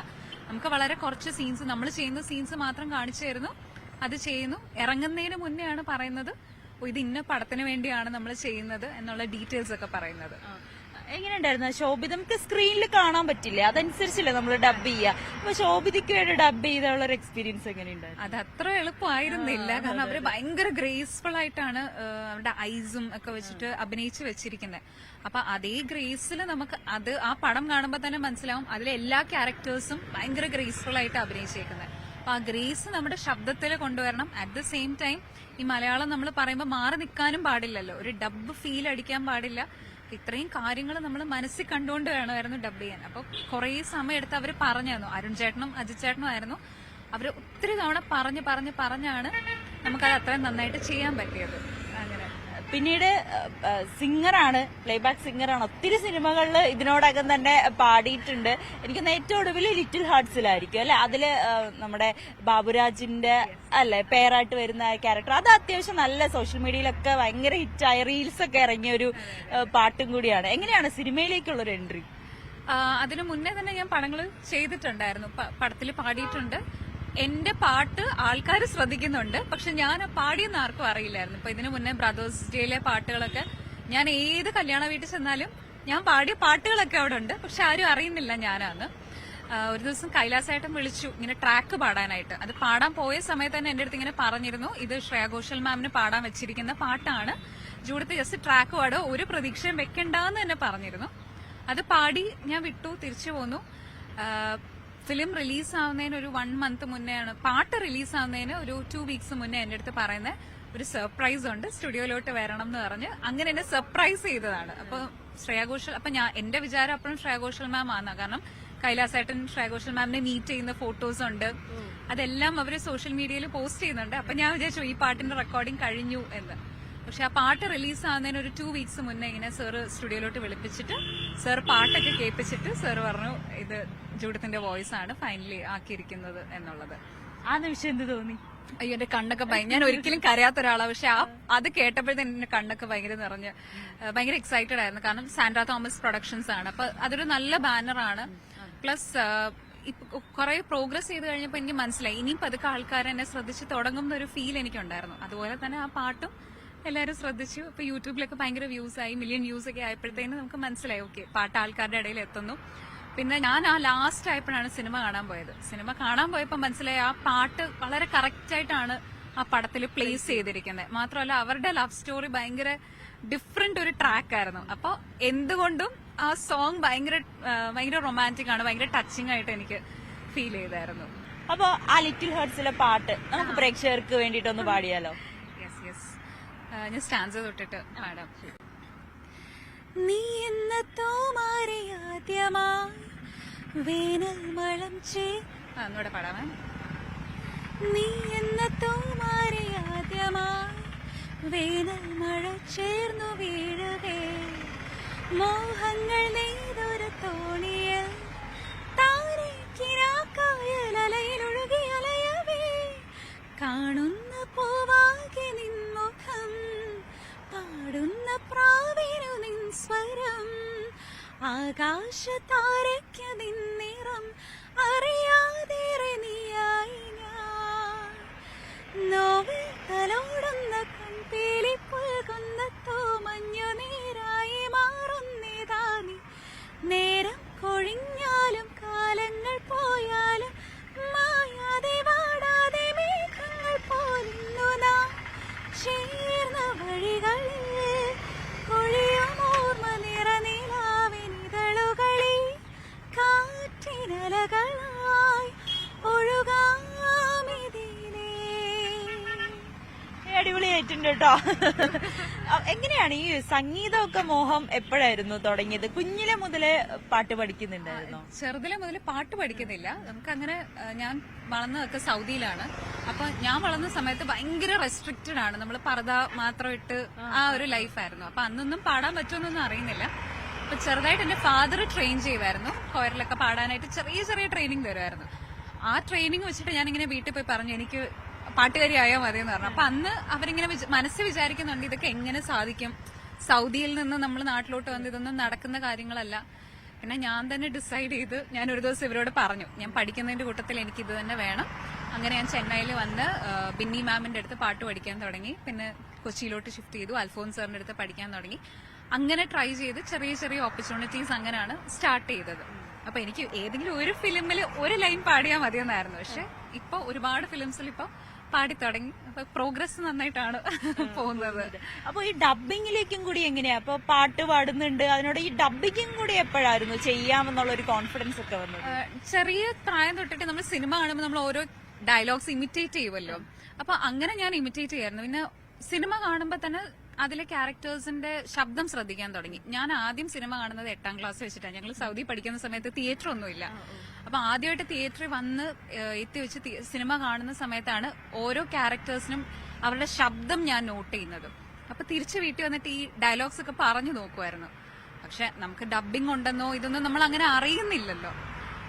ഒരു സ്റ്റുഡിയോയിൽ ഒരു കോഴ്സ് പാടാൻ പോയ സമയത്താണ് അവിടെ വരാൻ പ്ലാൻ ചെയ്തിരുന്ന ആർട്ടിസ്റ്റിന് വരാൻ പറ്റിയില്ല. അപ്പൊ എന്റെ അടുത്ത് ജസ്റ്റ് ഒന്ന് ട്രാക്ക് പറഞ്ഞു വെക്കാൻ പറഞ്ഞു. അങ്ങനെ പറഞ്ഞു വെച്ചത് അവർക്ക് ഇഷ്ടപ്പെട്ടു. അങ്ങനെയാണ് എന്റെ ഫസ്റ്റ് അഡ്വർടൈസ്മെന്റ് ചെയ്യുന്നത്. അഡ്വർടൈസ്മെന്റ് ചെയ്ത് കഴിഞ്ഞപ്പോൾ ആ അഡ്വർടൈസ്മെന്റ് കോവിഡിന്റെ ടൈം ആയതുകൊണ്ട് ഭയങ്കരമായിട്ട് ആൾക്കാർ ശ്രദ്ധിച്ചു. ഒരുപാട് ഫിലിംസിന്റെ ട്രെയിലറിന് മുന്നേ ആയിട്ട് ഈ പരസ്യം വരുമായിരുന്നു. അങ്ങനെ ശബ്ദം ശ്രദ്ധിച്ച് പിന്നെ അതേത് പരസ്യമായിരുന്നു?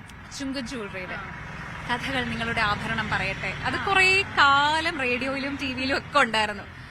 അപ്പൊ അങ്ങനെ ആ ശബ്ദം, ആ ഒരു ഒറ്റ ടാഗ് ലൈൻ കേട്ടിട്ട് എനിക്ക് ഒരുപാട് ഫിലിംസിലും അഡ്വർടൈസ്മെന്റ്സിലോട്ടും ഒക്കെ കോള് വന്നത്. അപ്പൊ അതിന്റെ പിന്നിലുള്ള ശബ്ദവും ജൂഡിത്താണല്ലോ. ഞാൻ ഇപ്പോഴും അറിയുന്ന കേട്ടോ. അത് ഒരുപാട് നമ്മൾ എപ്പോഴും ആ പരസ്യം കേൾക്കുന്നതാണ്.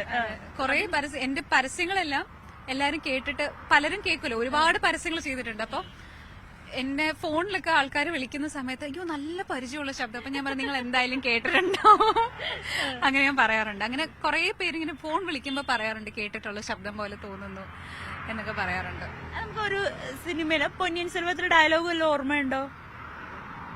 ഏതെങ്കിലും ഒരു സിനിമയിൽ ഡബ് ചെയ്ത ഒരു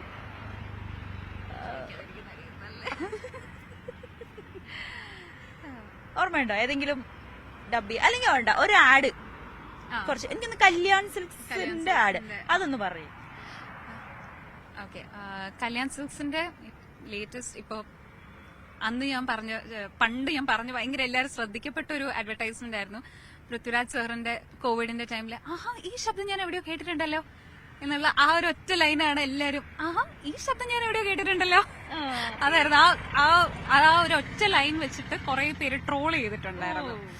അങ്ങനെ അതാണ് എപ്പോഴും ഞാൻ മനസ്സിൽ ഓർത്തിരിക്കുന്നത്.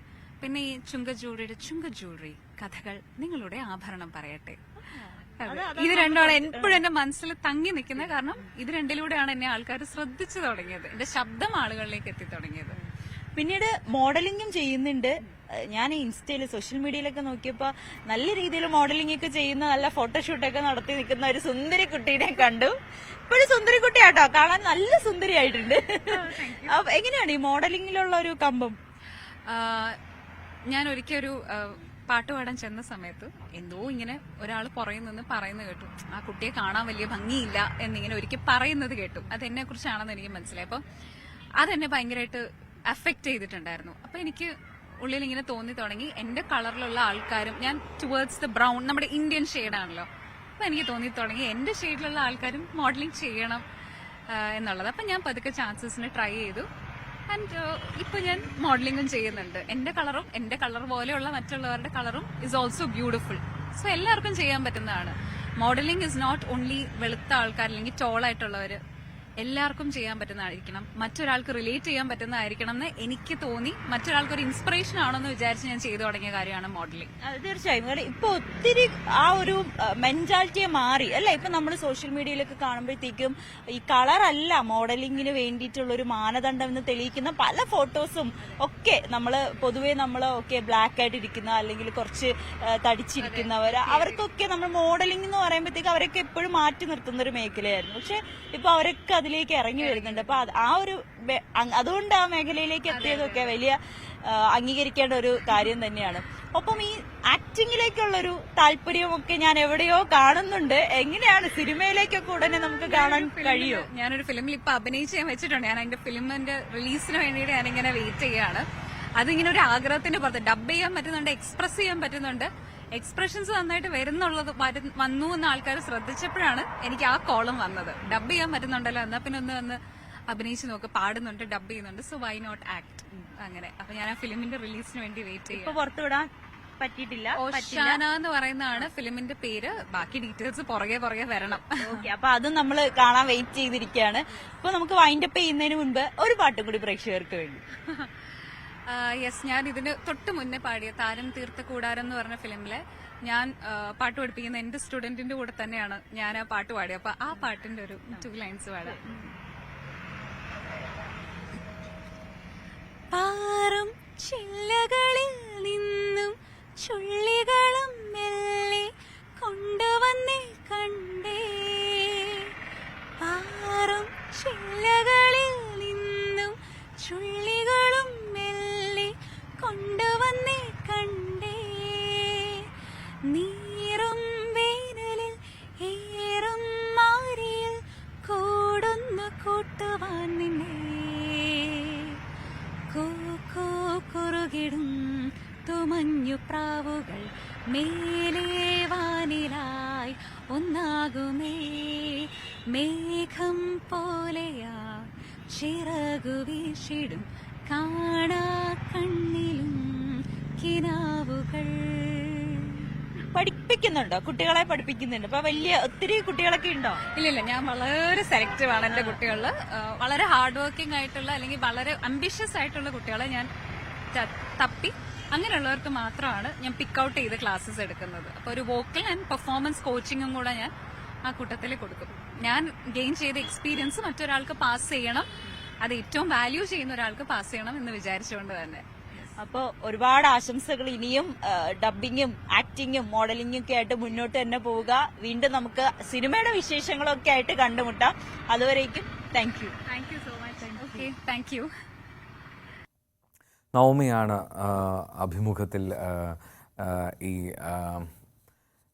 ജൂഡിത്ത് ആനുമായി സംസാരിച്ചത്. ഡബിങ്ങിനൊപ്പം സിനിമാ വിശേഷങ്ങൾക്ക് പങ്കുവയ്ക്കുകയായിരുന്നു ജൂഡിത്ത്.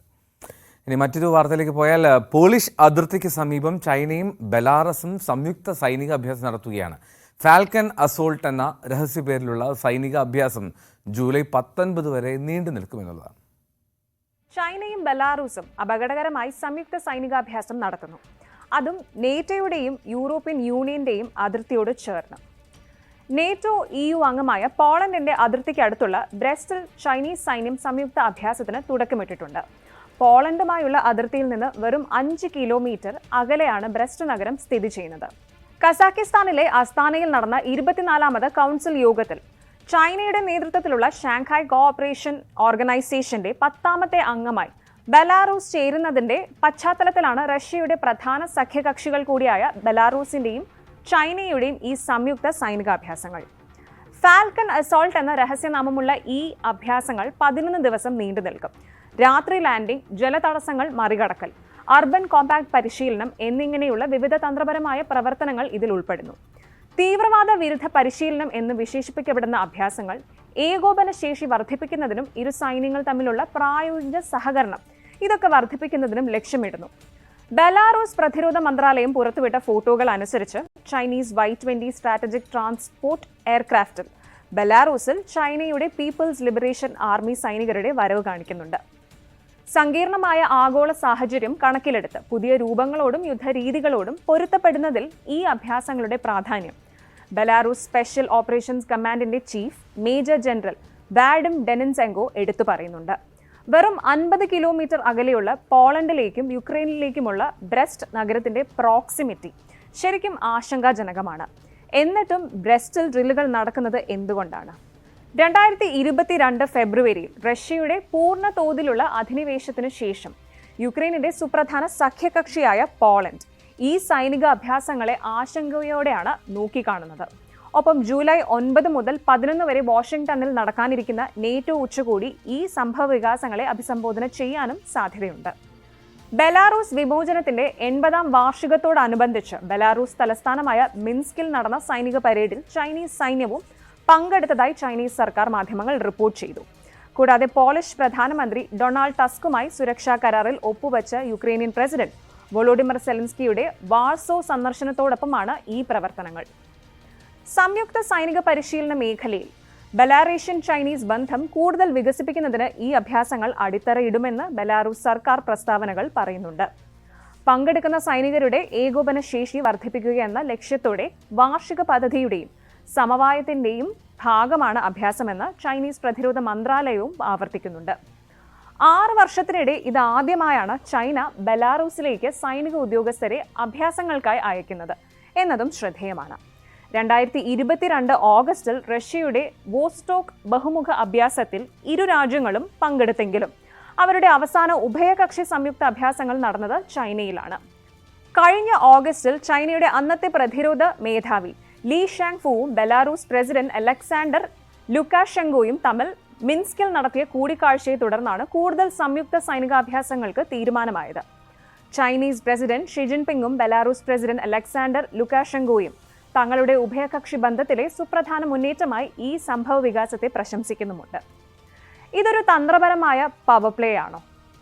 ബെലാറൂസിന്റെ അതിർത്തിയിൽ നേറ്റോ സേനയുടെ വർദ്ധിച്ചുവരുന്ന സാന്നിധ്യത്തോടുള്ള നേരിട്ടുള്ള പ്രതികരണമായാണ് സംയുക്ത അഭ്യാസങ്ങൾ കണക്കാക്കപ്പെടുന്നത്. ടെലഗ്രാമിലെ ബെലാറൂസ് പ്രതിരോധ മന്ത്രാലയത്തിന്റെ പ്രസ്താവന അനുസരിച്ച് ബെലാറൂസിന്റെ അതിർത്തിയിൽ നേറ്റോ സേന അതിവേഗം വളരുകയാണെന്നും ഇത് പ്രാദേശിക പിരിമുറുക്കങ്ങൾക്ക് കാരണമാകുന്നുവെന്നും എടുത്തു കാണിക്കുന്നു. വർധന തടയാൻ സാധ്യമായ എല്ലാ നടപടികളും രാജ്യം സ്വീകരിക്കുന്നുണ്ട് എന്നും, എന്നിരുന്നാലും ആരെങ്കിലും അതിർത്തി കടന്നാൽ പ്രതികരണം കഠിനമായിരിക്കുമെന്നും പ്രസ്താവന മുന്നറിയിപ്പ് നൽകുന്നുണ്ട്. ബെലാറൂസിൽ റഷ്യയുടെ തന്ത്രപരമായ ആണവായുധങ്ങൾ വിന്യസിക്കുന്നത് അവരുടെ തന്ത്രപരമായ പങ്കാളിത്തത്തെ കൂടുതൽ ദൃഢമാക്കുന്നു.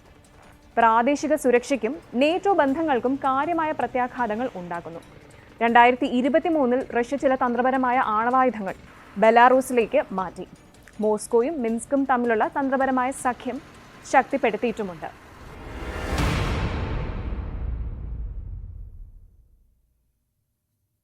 ഈ റിപ്പോർട്ടോടുകൂടി മോർണിംഗ് വെബ്സിൻ്റെ സമയം ഇവിടെ പൂർത്തിയാവുകയാണ്. വീണ്ടും നാളെ കാണാം. നമസ്കാരം.